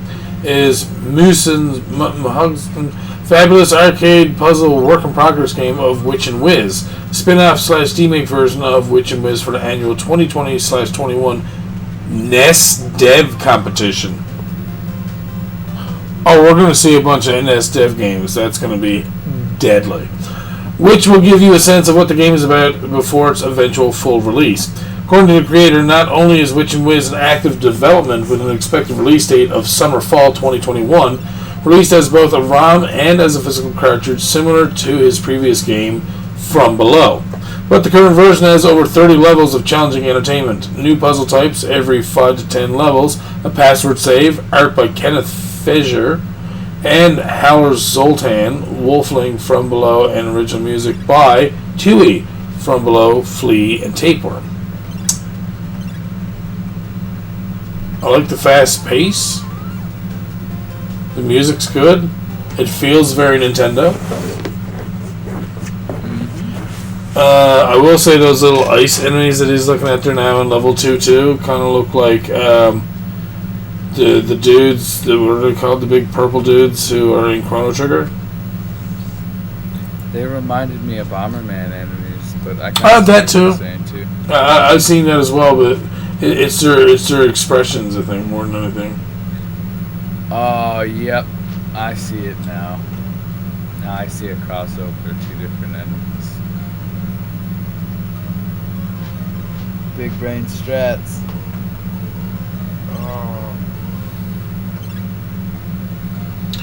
Okay, I see how this goes now. Oh my god, that freaked me out. I thought you were getting killed, but he just like done a speedy punch towards him. Yeah. Okay, this is a 25-minute video. Yeah, I was gonna say, did we watch 3 minutes of it? Too? Yeah, well, more or less. I had to skip ahead a little bit there, but yeah, no. Alright, so next we're going to move into some more modern news from Destructoid. We're going to start with the evocative Sky, Children of the Light, coming to Switch in June. So we have a trailer. We're just going to watch the trailer. Let me turn it down a bit. That game company. Oh, that one. Okay. Ooh. That helps. Okay, this looks fucking beautiful already.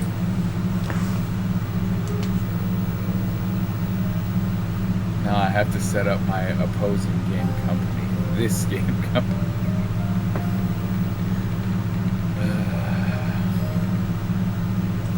Very pretty. Very pretty, yes. I'd love... Wait! I feel like I might have covered this already, possibly. Oh, whoa. If I haven't, I want it, please. Well, even if you have. Oh, the Switch edition of the 2019 release will retain its free-to-play nature. So if this is free-to-play, I could play this on Switch sometime, which I might very well do so, because this looks very fun. I may also play this with, well, Liz's kids are around to watch, I guess. They might enjoy the gameplay of this. Very family oriented. Oriented. Sorry. Yeah, no, this looks beautiful.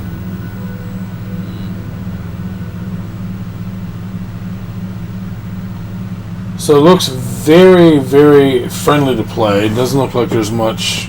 Oh no, I died again. Oh, I died again. But it looks like you just learn how to fly with your like makeshift wings. That's kind of cool. Sounds like a very peaceful game. And being free to play, yeah, that's also a very, very nice bonus. Sounds like something I would play because of the free price tag. It looks amazing. The soundtrack, as you heard, is great. For those who are just listening, go watch the trailer for it. You're going to be amazed at how nice it actually looks. Oh, here's an article that I think if Mr. Keylor was around right now, he would enjoy. Phantasy Star Online 2, New Genesis, is running a beta program next month. May 14th to 16th, they're going to be starting the beta program. They announced that they're running. Sega announced that they're running a global beta period for New Genesis that is not limited to Japan. Keep that in mind. Not limited to Japan. That means everybody else out there actually has a chance of possibly playing. It'll take place from May 14th through May 16th, which will be a fairly narrow window for sure, but a way to play the game regardless. Registration starts April 21st at 1 p.m. ET, and you'll be able to do it on the Xbox Insider Hub app. You can find all the exact times below. The gist is that it's only for Windows 10 PCs via the Microsoft Store. That's going to be a deal breaker for some. Honestly, I can't wait for the later in 2021 date to play it myself. It'll be fun to see more open info on New Genesis in any case. Just so you know, just know that Sega says this test will have a limited number of applicants who can register at the first come, first served basis. So once the 1 p.m. ET April 21st registration hits, slam that opt-in button. And you can bet that everyone is going to overload that server. I bet it's already closed. Let's see. Well, the 21st is not here yet, so the registration's not hit yet. The other thing is the start date for America/New York. Oh, registration starts at 21st of April, 1 p.m. America, New York, so Eastern Standard Time, I think. You know this is an MMO, right? Yeah. Okay, I just wanted to make sure. It's Phantasy Star for one thing. The second thing is that we have someone in our community that very much loves this game, so I'm gonna have to say something about it. That's fair. Yeah. Yeah, I was a little confused because Phantasy Star is not a thing for you. No, I grew up hearing a lot about Phantasy Star and the Sega Genesis. I just never got around to actually playing any of the RPGs, and I probably will. They're in my list of games that I do want to play at some point in time. Steve mentioned something about girl school earlier. Gothic schoolgal. Dungeon Crawler Last Ruins launches on PC May 13th. This also looks deadly. Wait, this is the one we were looking at earlier by Danjin. Yeah, I was gonna say, it's like as soon as I seen the character, it's like, hold on now. That character looks like the one we were looking at earlier. And I'm like, wait, no, that's the same name. I'm like, Jesus Christ. So yeah, we can skip this. That fighting stance. Yeah, and the demon devil person there in the church was also very familiar. So I was like, wait. Mm-hmm. My bad. You know how I do sometimes. Alright, so the last thing we have then from Destructoid is Diablo II Resurrected feels like a magic trick. Alright, so let's see. Oh, there's a trailer? Is that why? Oh, no. This is bad. I haven't seen this yet, I don't think. I've seen... I don't want to say anything.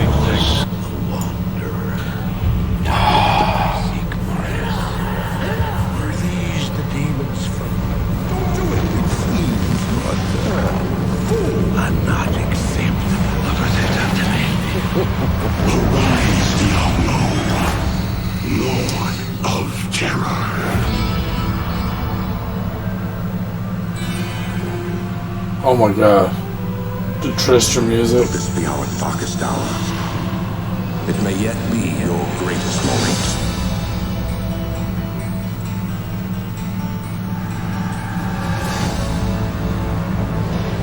Ooh.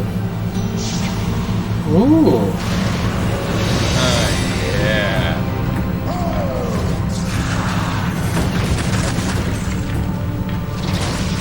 Okay, and now I can play this. Yeah, this looks alright. Yeah. Oh my god. I saw this and I was like, am I about to have a Diablo resurgence? Oh my goodness, this looked so good. I wanted to wait to see what you said, but I am so excited. We're going to be playing Diablo 2 again forever, I see. Yeah, well, we thought we killed him, but you can't kill a demon, apparently. I guess we're just going to be Sam and Dean Winchester forever, Stephen. I'm cool with that. That's who we'll name our characters. Serm and John. You want? Yes. I want to be Jern. You can be Serm. I could be Serm all day. We'll just have little Jern. faces. Jern.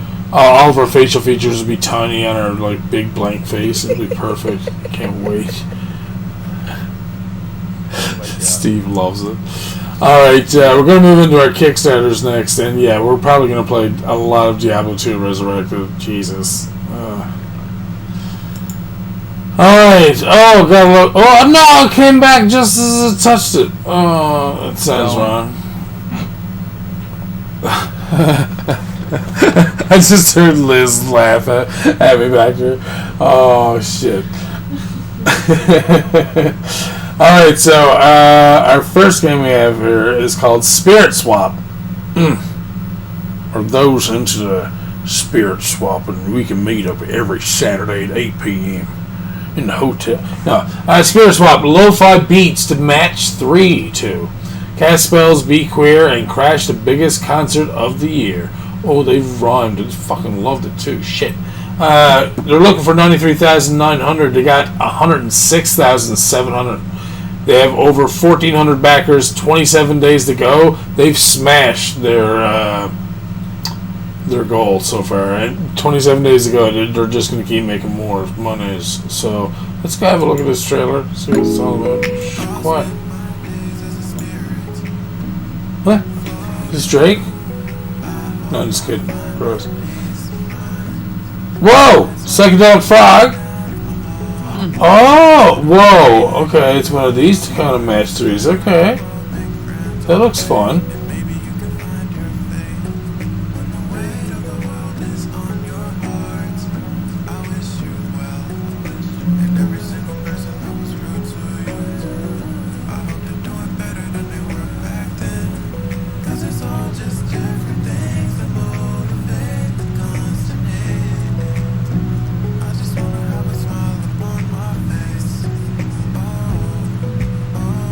That gentleman, when they were talking about being queer, they weren't kidding.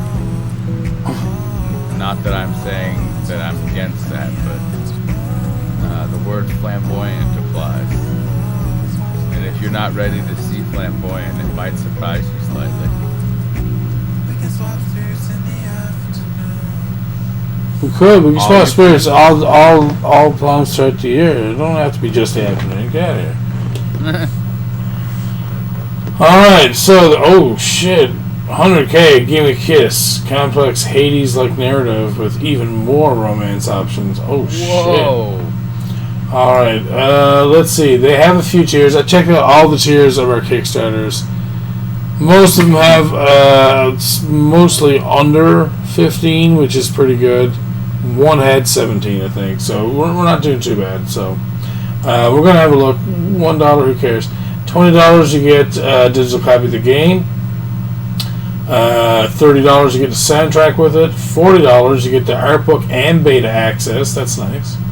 $60, 2 times everything. $80 you get a physical copy of the game. Then you also get a Banshee Spirit Swap print, a Spirit Swap magnet set, a musical spirits pinned by Hanako, and Spirit Swap shaker charm. Jesus Christ, making me say all kinds of things that are hard. They also have another tier here where you get, a hoodie. Damn. Or a t-shirt. Who the fuck wants a t-shirt? Hoodies are always better. Shoot, put 20 more on there and I'll get both in the same thing. Right? This is part 2. So, yeah, that means they've already done that. So, what's gone already is the early bird for $15. We have the hoodie or t-shirt tier at $150 there. Which on high physical tier $200. What else is different here? Oh, you get 2 hoodies or t-shirts. So technically you can get a hoodie and a t-shirt, or if you have a significant other or others, you could always give them those things. It's pretty tasteful for a romance type game like this, though, I gotta say. Oh, there is a demo as well for those who'd like to play.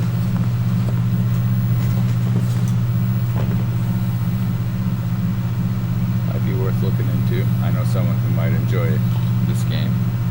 Use Samara's powers to help send trans-dimensional spirits back home. By day, roam the city and chat with friends, planning the ultimate pizza party for everyone to come together and catch up.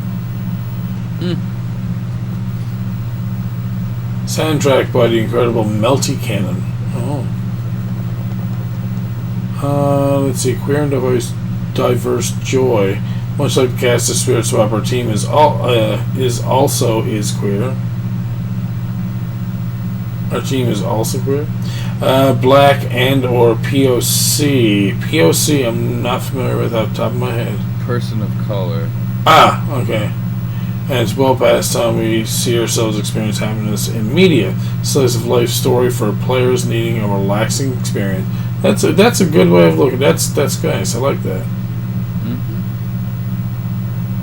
First look at Middle Eastern fantasy by creators from the region. Spirit Swap is set in a fictional city inspired by the Levant region, rarely explored in a positive light in games. Alright. Interesting. Oh shit, there's another tier that I did not see. A couple more tiers, sorry. $500 tier. A neon Spirit Swap hoodie or t-shirt. And you design an object for the witch's room. Oh, that's awesome. Yeah. Oh, that was neon. Those were neon. These are all neon. Oh, wait, is that the name of the fucking game and I'm an idiot? Probably. No, Spirit Swap. So it's actually a neon. Okay, that's cool. I like that. There was a $1,500 tier to design an outfit for the main character. Wow. So objects, and you still get to decorate an object for the game, the witch's room. So yeah, we got some nice tier levels. Nothing overly like ridiculous with their tiers, which is nice. Always good to see that. Thank you. But yeah, no, this I like these Tetris style games as well. Anyways, so. The art style is nice. The color choices are nice. The music was good. Like, it was very relaxing. So, glad that more POC devs are doing more things. Yeah, exactly. I don't know why that would matter to begin with. Anyways, like, if there are people out there who are not buying games because of the somebody's color or whatever, then that's. I don't even understand that, to be honest with you. But, I don't know. Anyways, yeah, this looks like a fantastic game. I would definitely play this, for sure.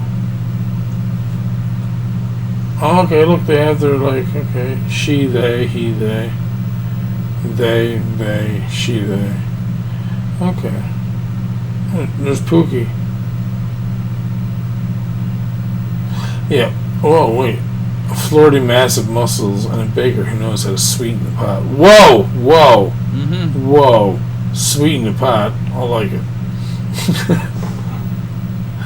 Oh my god. Yeah, they have a lot of info here too about it. Probably information with the guy who does the music and sound, Melted Cannon, and I Love Brandon. EYE. And there's a lot of art, concept drawing and stuff like that.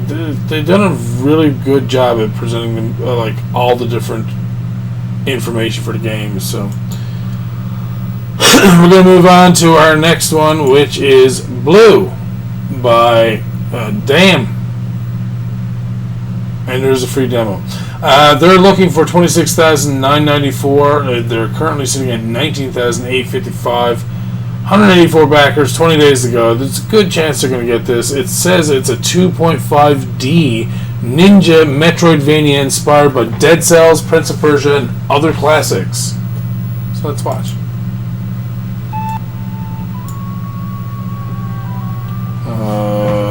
Okay. Very bright. Feels like Skyward Sword. Or no, is it, no, not Skyward Sword. What's the one where with all the ocean stuff? Wind Waker. Huh?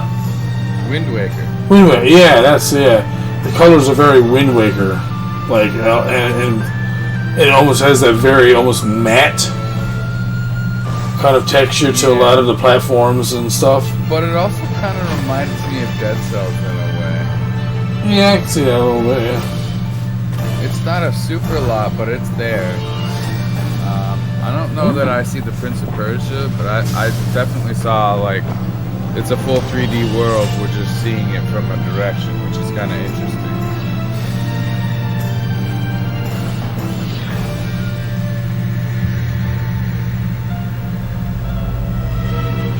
Whoa!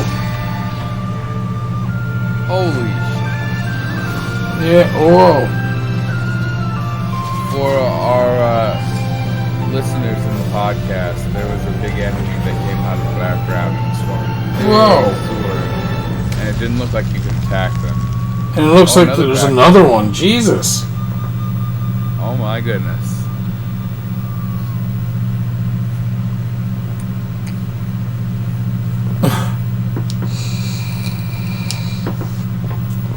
Even in new game. Alright, so, looks good. Corruption has seeped its way into the heart of Talpa and the Guardians who once protected it. Now it's up to you to restore balance to the dying order. So, this is made by Dan. They're looking for €5 for digital wallpaper. No. €20, 30 Canadian for a copy of the game. You get an exclusive outfit in-game. 30 gets you the digital OST and art book. 40 gets you an exclusive dragon pet. And you get to try the beta version and get a support role on Discord. Ooh. $60, you get a physical copy and exclusive access to alpha prototype. For $90, you get the exclusive Kickstarter copy and in-game legendary sword and an additional copy for your best friend. Oh, hey, I'm a best friend. A digital copy for your PC or Switch. Yeah. Sorry, I was just looking through all those again. $130 gets you a legendary tier, which access new prototypes every month and get your hands on the physical OST. Ooh, and they're pushing out a physical OST. $300 gets you to be able to design your NPC and write lines of dialogue. You can also choose to get the physical OST as vinyl. So that's a nice little bonus. Oh wow. €600, you get to design an enemy and get an additional physical copy. The early bird's all gone at €15. The early troll, which is for the OST and digital art book, digital OST and digital art book, sorry, they're all gone. The early dragon pet's all gone. Oh, the boss pledge tier, which is design a boss. That one's gone. There's only one backer for that. Line producer. Design a second playable character. Write his lines of dialogue and be identified as the line producer second in the credits. 3,000 gets you to be a producer. Be identified as producer first in the credits. Jesus. And that's it. Say they already reached their goal? No, they're 76% of the way, I think. Oh, 74% of the way right now. So, and 20 days ago. There's a good chance they're going to get it. Yeah.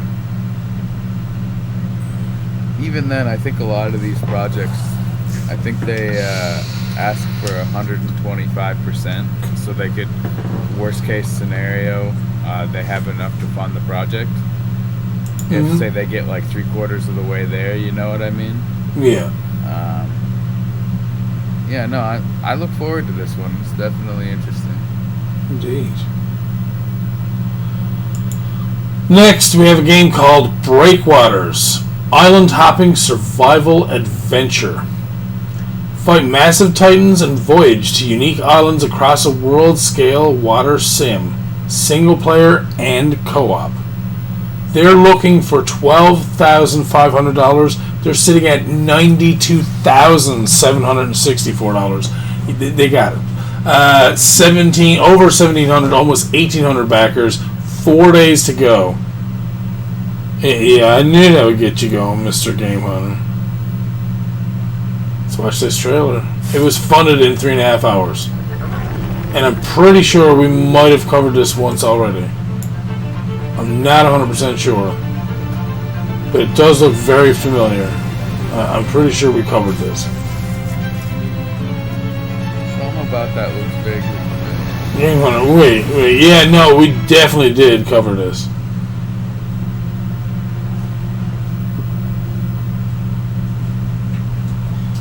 Almost positive.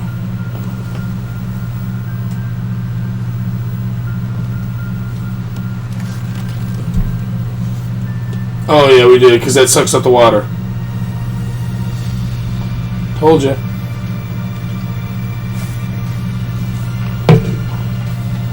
Yeah, no, we did cover this before. I thought it looked familiar.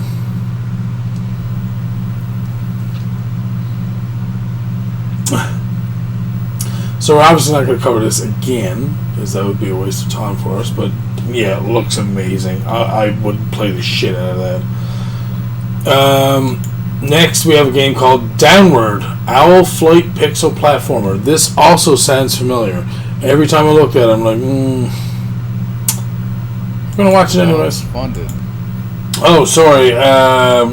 Join Gable, a little owl. She ventures into the haunted wilds of flight-based pixel art platformer. They're looking for 12,500. They've already hit their goal at 14,300. 294 backers. 15 days to go still. So they got lots of time to make even more under Kickstarter. Let's keep watching this trailer. I love the style, by the way. Minimalistic, like Game Boy Color style. Looks amazing.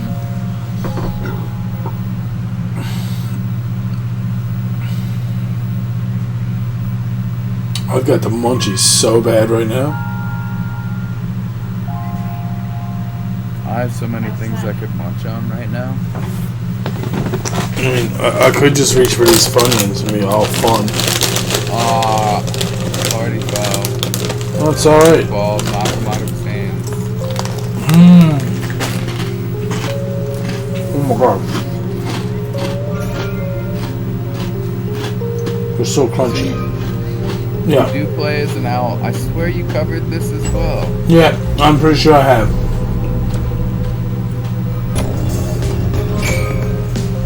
If not on Kickstarter, then somewhere else. I know for sure we have.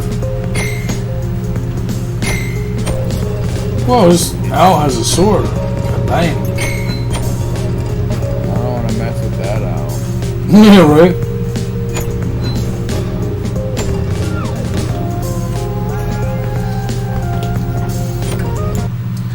So yeah, I feel like we also covered this one. God, I wish it would say like previously viewed or something, like in the corner, so if you ever come back you're like, yes, I've already looked at this.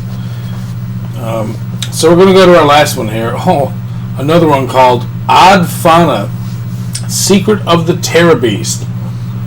Craft, forge, and farm across the whimsical land with new friends in this open world sandbox adventure. What world will you create? They're looking for 43,830. They're at 132,028. They've smashed their goal already. 1,500 backers. It's almost triple their goal. That's so crazy. Yeah. 22 days to go.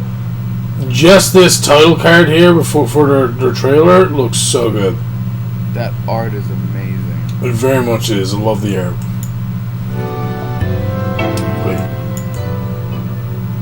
Please tell me I did not do this already. No, I didn't. Oh, no, I have not. Okay. I'm pretty sure this is new. Yes, this is new. I've never seen that thing before. I'm Emma St. Cartier, and I'm the creator of OddFauna and the art director for the game. Hi, my name is Cliff Mitchell. I'm the project director and developer. And this is our Kickstarter for OddFauna, Secret of the TerraBeast. It started with a painting that planted the seed of a world where strange beasts grew. The thing is beautiful. A whimsical wild land teeming with life. A world where everything is not always as it seems.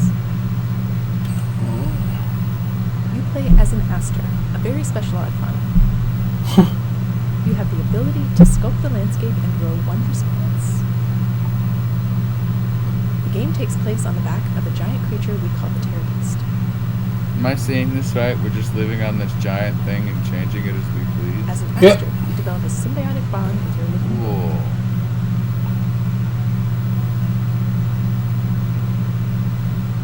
You have complete freedom to choose. Wow, how you those want to trees play. are growing instantly as you planted them. I love it.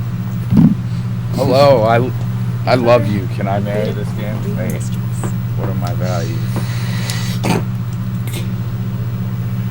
Watch out for the killer asparagus. Every Yeah, action has a direct let it all on fire. both good and bad. When it goes out, it'll be If you delicious enter to your eat. TerraBeast, It will grow larger each year, revealing more to explore.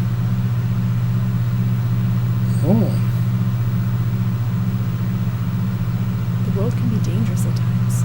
You'll face unruly I wanna weather, play this harsh game. temperatures, and strange beasts that lurk in the I gotta hear that again. Did she just say what I thought she just said?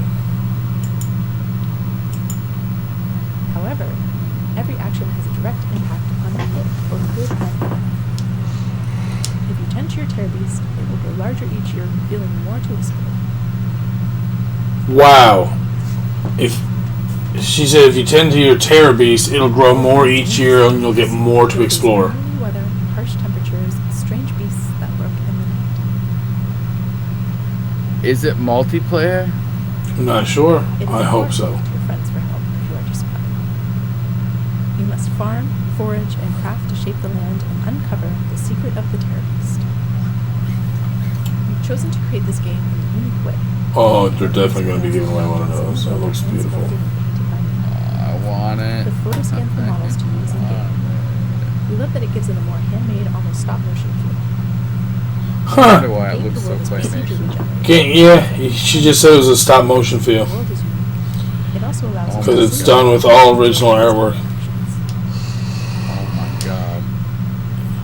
Thanks for watching. No wonder Make they sure you check nearly out the tripled rewards. their We have goal lots of exciting because stretch goals planned. this game is Thank a you for your loving support. work With of your art. help, we can make this Yeah. game as amazing as possible. Handcrafted for viewer or for player experience. My mind is blown on this one. Please tell me the tiers are all good. And for viewers like you, thank you. Yes, let's see. The game. Discover a colorful sandbox open world where you can farm wondrous plants, craft tools, and shelter, harness the elements, and shape the land around you. Be clever, be creative, or even be mischievous. Befriend strange beasts, dodge dangerous surprises, gather resources, and explore unique biomes to uncover the secret of the TerraBeast. Alright, so let's see. The other $1. $25 gets a copy of the game. 32 Canadian, that's not bad. No. Get 2 copies of the game for $45, that's even better. Wow. Beta access, 2 copies of the game, 2 exclusive Spring Crown in-game accessories as well. For $95 you get alpha access. For $125 you get a TerraBeast, exclusive TerraBeast shiny enamel pin and the OddFauna sticker pack. For $165 you get an adventurer bandana and pin, and you can carry the beastly friends around with you in sticker form. Ooh, if you like stickers. $350 gets an exclusive limited edition 8-ride Astor and Mighty statue. Ooh. Designed by Emma and reproduced by Level 52, the high-end collectible will come signed and numbered. Wow. And she only done 200. Beast of Surprise, $650. Get an original character concept painting by Emma. The creature you receive will be a surprise. Paintings measure around 5x7 and are all painted on hot pressed cotton rag paper. Jesus. Oh, $2,300. Own a beautiful piece of OddFauna history with the together original concept art painting by Emma San-Cartier. Signed 12 inch by 17 inch watercolor and ink on hot pressed cotton rag paper. Jesus. $2,800 gets Astor and the TerraBeast. Original concept That's art where you- painting. Oh, it's a painting. Okay. Yeah, 12 I inches by thought 19. that was you got one of the big old clay TerraBeasts, so I would have freaked out. Custom character skin, hands-on thank you note, super backer credit. Okay, $3,500. 10,000 legendary beast collector. You get a custom legendary beast sculpture. Whoa. 1 Oh, she'll actually work with you to create your own unique beast from concept to finish and get the sculpture as well for $10,000. All gone, $20 early bird, $85 early alpha access, the $1,950 super collector adventuring friends. Concept art, okay. Flying Friends concept art for $2,200. That one's gone as well. So people actually love her art because someone paid almost $2,000 for one and $2,200 for another. So obviously she's a good artist. Well, and as you can see from the in-game art as well. So yeah, they built this game around a really good artist, it seems like, and part of their whole thing is, here, let's make great art to share with people. Mm-hmm. Wait, it means that has Xenoblade 2 written all over it, but I love it. Yeah, I think this one here is the one that had the most tiers, but this one also has a lot of unique tiers. You're getting like unique paintings, you're getting unique art, you're getting unique sculptures, so it's really hard to complain about those tiers. And yeah, they're a lot more expensive, but some of them are sold out. So there's a demand for the product that they put out there. Exactly. You can't argue with that. Alright, so we're going to move on to our dev help for this week. I took 4 there that I particularly liked, and I'm going to feature. They all have Steam pages for them, so that always helps as well. Yeah, that makes it so I can visit them simultaneously. Exactly. Our first one is Forgotten Fields. Forgotten Fields is a cozy narrative game about Sid, a struggling writer who travels back to his childhood home one last time before it's sold off. Visit old friends, relive memories, solve puzzles, and play through sections of Sid's book in this warm game about nostalgia and the passage of time. This came out yesterday by Frostwood Interactive, and Dino Digital published it. It's an interactive fiction, narrative, adventure, relaxing game.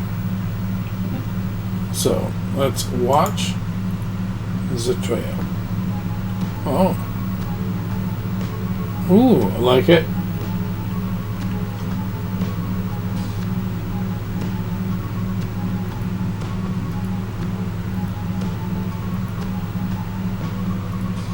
And they also gave me a copy of this, which means I will be playing this in the future as well.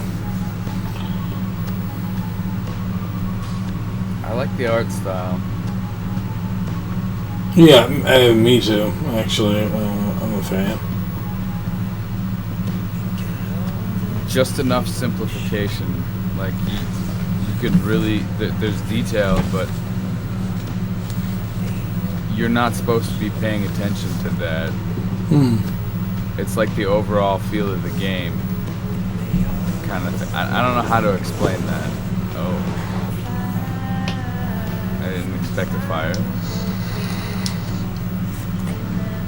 What's this crystal? Why are we on a beach? Why do we love the crystal so much? What? And now it's The Sims? So this trailer has some continuity issues here that make it really hard to understand what's going on here. We have to remember this is Forgotten Fields, or reliving some of their past as well. Right.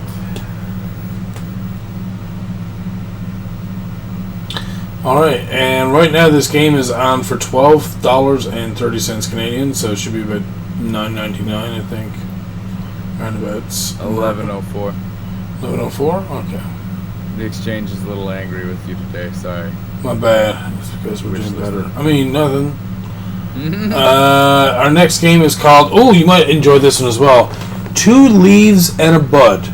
Tea Garden Simulator. It's your chance of becoming the master of your tea estate to be your journey towards discovering ancient secrets, nurturing the plant with skills beyond perfection, and finding your way through processing to be called the ultimate tea master. This literally came out 3 days ago, April 12th. It's already has positive reviews. Flying Robot Studios both developed and published it. Simulation strategy, farming sim, and management. So, if Peter was around, he might be interested. He likes sim games and management, so... Yeah. Trailer it up? No, trailer it down. Oh, okay. No problem. My bad. Oh, produce and craft every type of real-life tea that's around. Ooh. Modeled on real tea chemistry.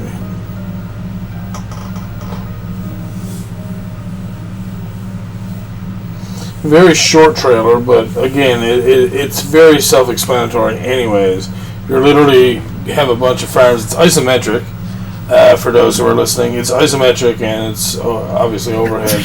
But you're growing little farms of different types of tea, and you gotta, I guess, there's some strategy behind it with like growing certain ones and how much money you get for each different type of crop and what yields the most and so on and so forth. So it feels slightly like a phone game in the way some of the menus work and the way like it's laid out and stuff. But I don't think that should deter you from playing this game. No. They want it to be really simple, and they want you to have fun growing tea. So it's not a bad thing by any means, but I did want to describe that also for our listeners. There is a demo to play, and the game is currently $15.74 Canadian. It's 10% off because it was just released. $6.29 American, and I'm like, what? Wait, $6.29? Yes, it'd be $7 normally. That's why I'm confused on this one. So wait, why is ours $17 and yours is $6? Someone is like wanting Canadians to pay more for this game. Oh, That's not. if that's a real thing, that's very terrible. By the way, I'm just gonna say that if you're charging more for different regions, that's really shitty. Unreasonable. Don't know what's going on there. Maybe something wonky happened. We can hope that. Let me see. I'll refresh and see what happens. No, $15.74. And you're looking at the price as well, directly underneath demo, right? Directly underneath demo. That's $6.29. wow. We're paying more than double. Well, no, we're paying about double American. That's not really exchange shitty. rate. That's not exchange rate. Like right off the bat, I can tell. Well, I guess I won't be wishlisting this game. I'm not paying you guys fucking twice as much money for a game. Are you guys And it's frustrating crazy? because I really like this game. And Yeah. in my region, it's reasonable. You know, I'm gonna unwishlist it. I don't Boom! want You it. just lost it. See, that's what happens when you're being greedy. Our next game is called Viking Vengeance. Viking Vengeance is a god-worshipping rogue-lite dungeon crawler ARPG set in a historical fiction world. You play as a Templar with pagan origins who rediscovers his roots and learns to wield the powers of the Norse gods in his quest to change the destiny of his people and stop Ragnarok. This came out on the 8th of April this year by Low Poly Interactive, action RPG, indie, hack and slash, fantasy. Let's watch the trailer.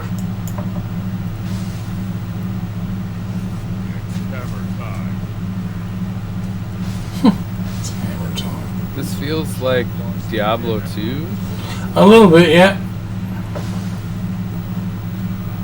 Just a more 3D and just a little different theme. Whoa, that person just... Okay, I do Oh, love the gore that's in wow. this. I will say that much. Yeah, That's a lot of gore. This.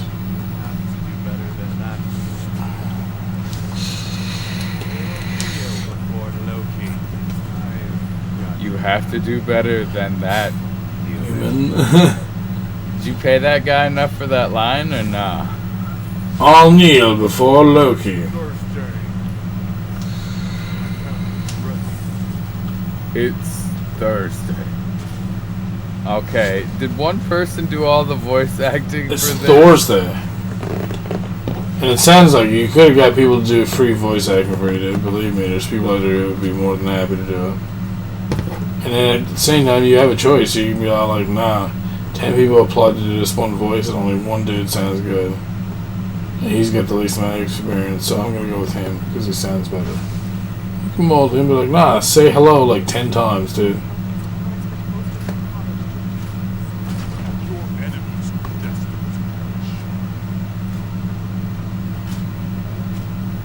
This is a fairly long trailer, too. This is almost 3 minutes long, so... we're going to stop it there. Yeah, currently it's $22.79. How much is it there? Now, see, this is way better. This is $20. See? So that's what I'm saying. Like, that's a more realistic price range. I don't understand why that last one was, like, double.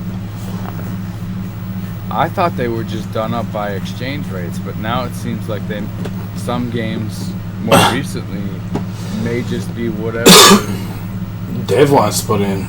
Yeah, and that's not cool. So, is this a well-known fact? Or is this something that we just discovered? I'm gonna check this. We should ask some of our indie dev friends like DMP. He might know if there's an option like that. I would not be surprised if they could choose like, oh, I'll sell it for $1 in America, but everyone else got to pay like $20. It's like, why would you cut it? What? Steam's prices, this is from 2014, so I don't know.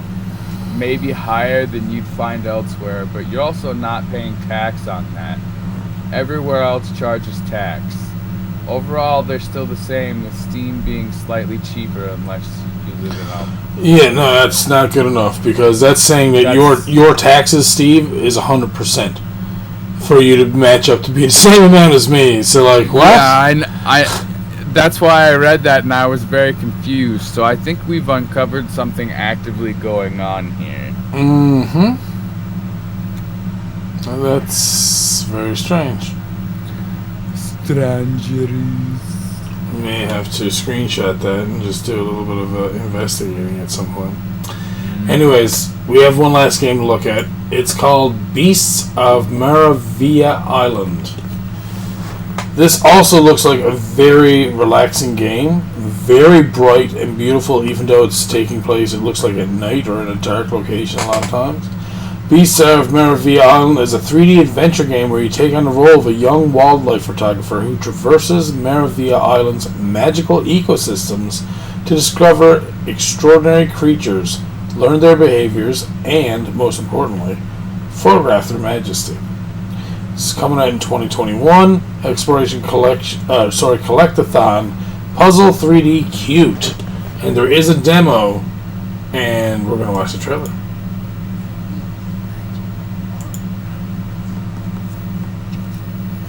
Oh, short and sweet, this one. This is also being released to the Switch, according to the Game Hunter.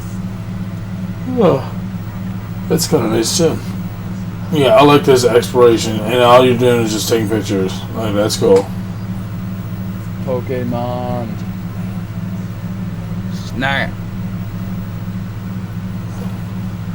That spider was dancing.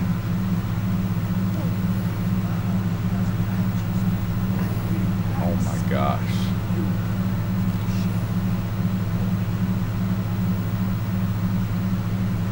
Damn. Yeah, already wish listed.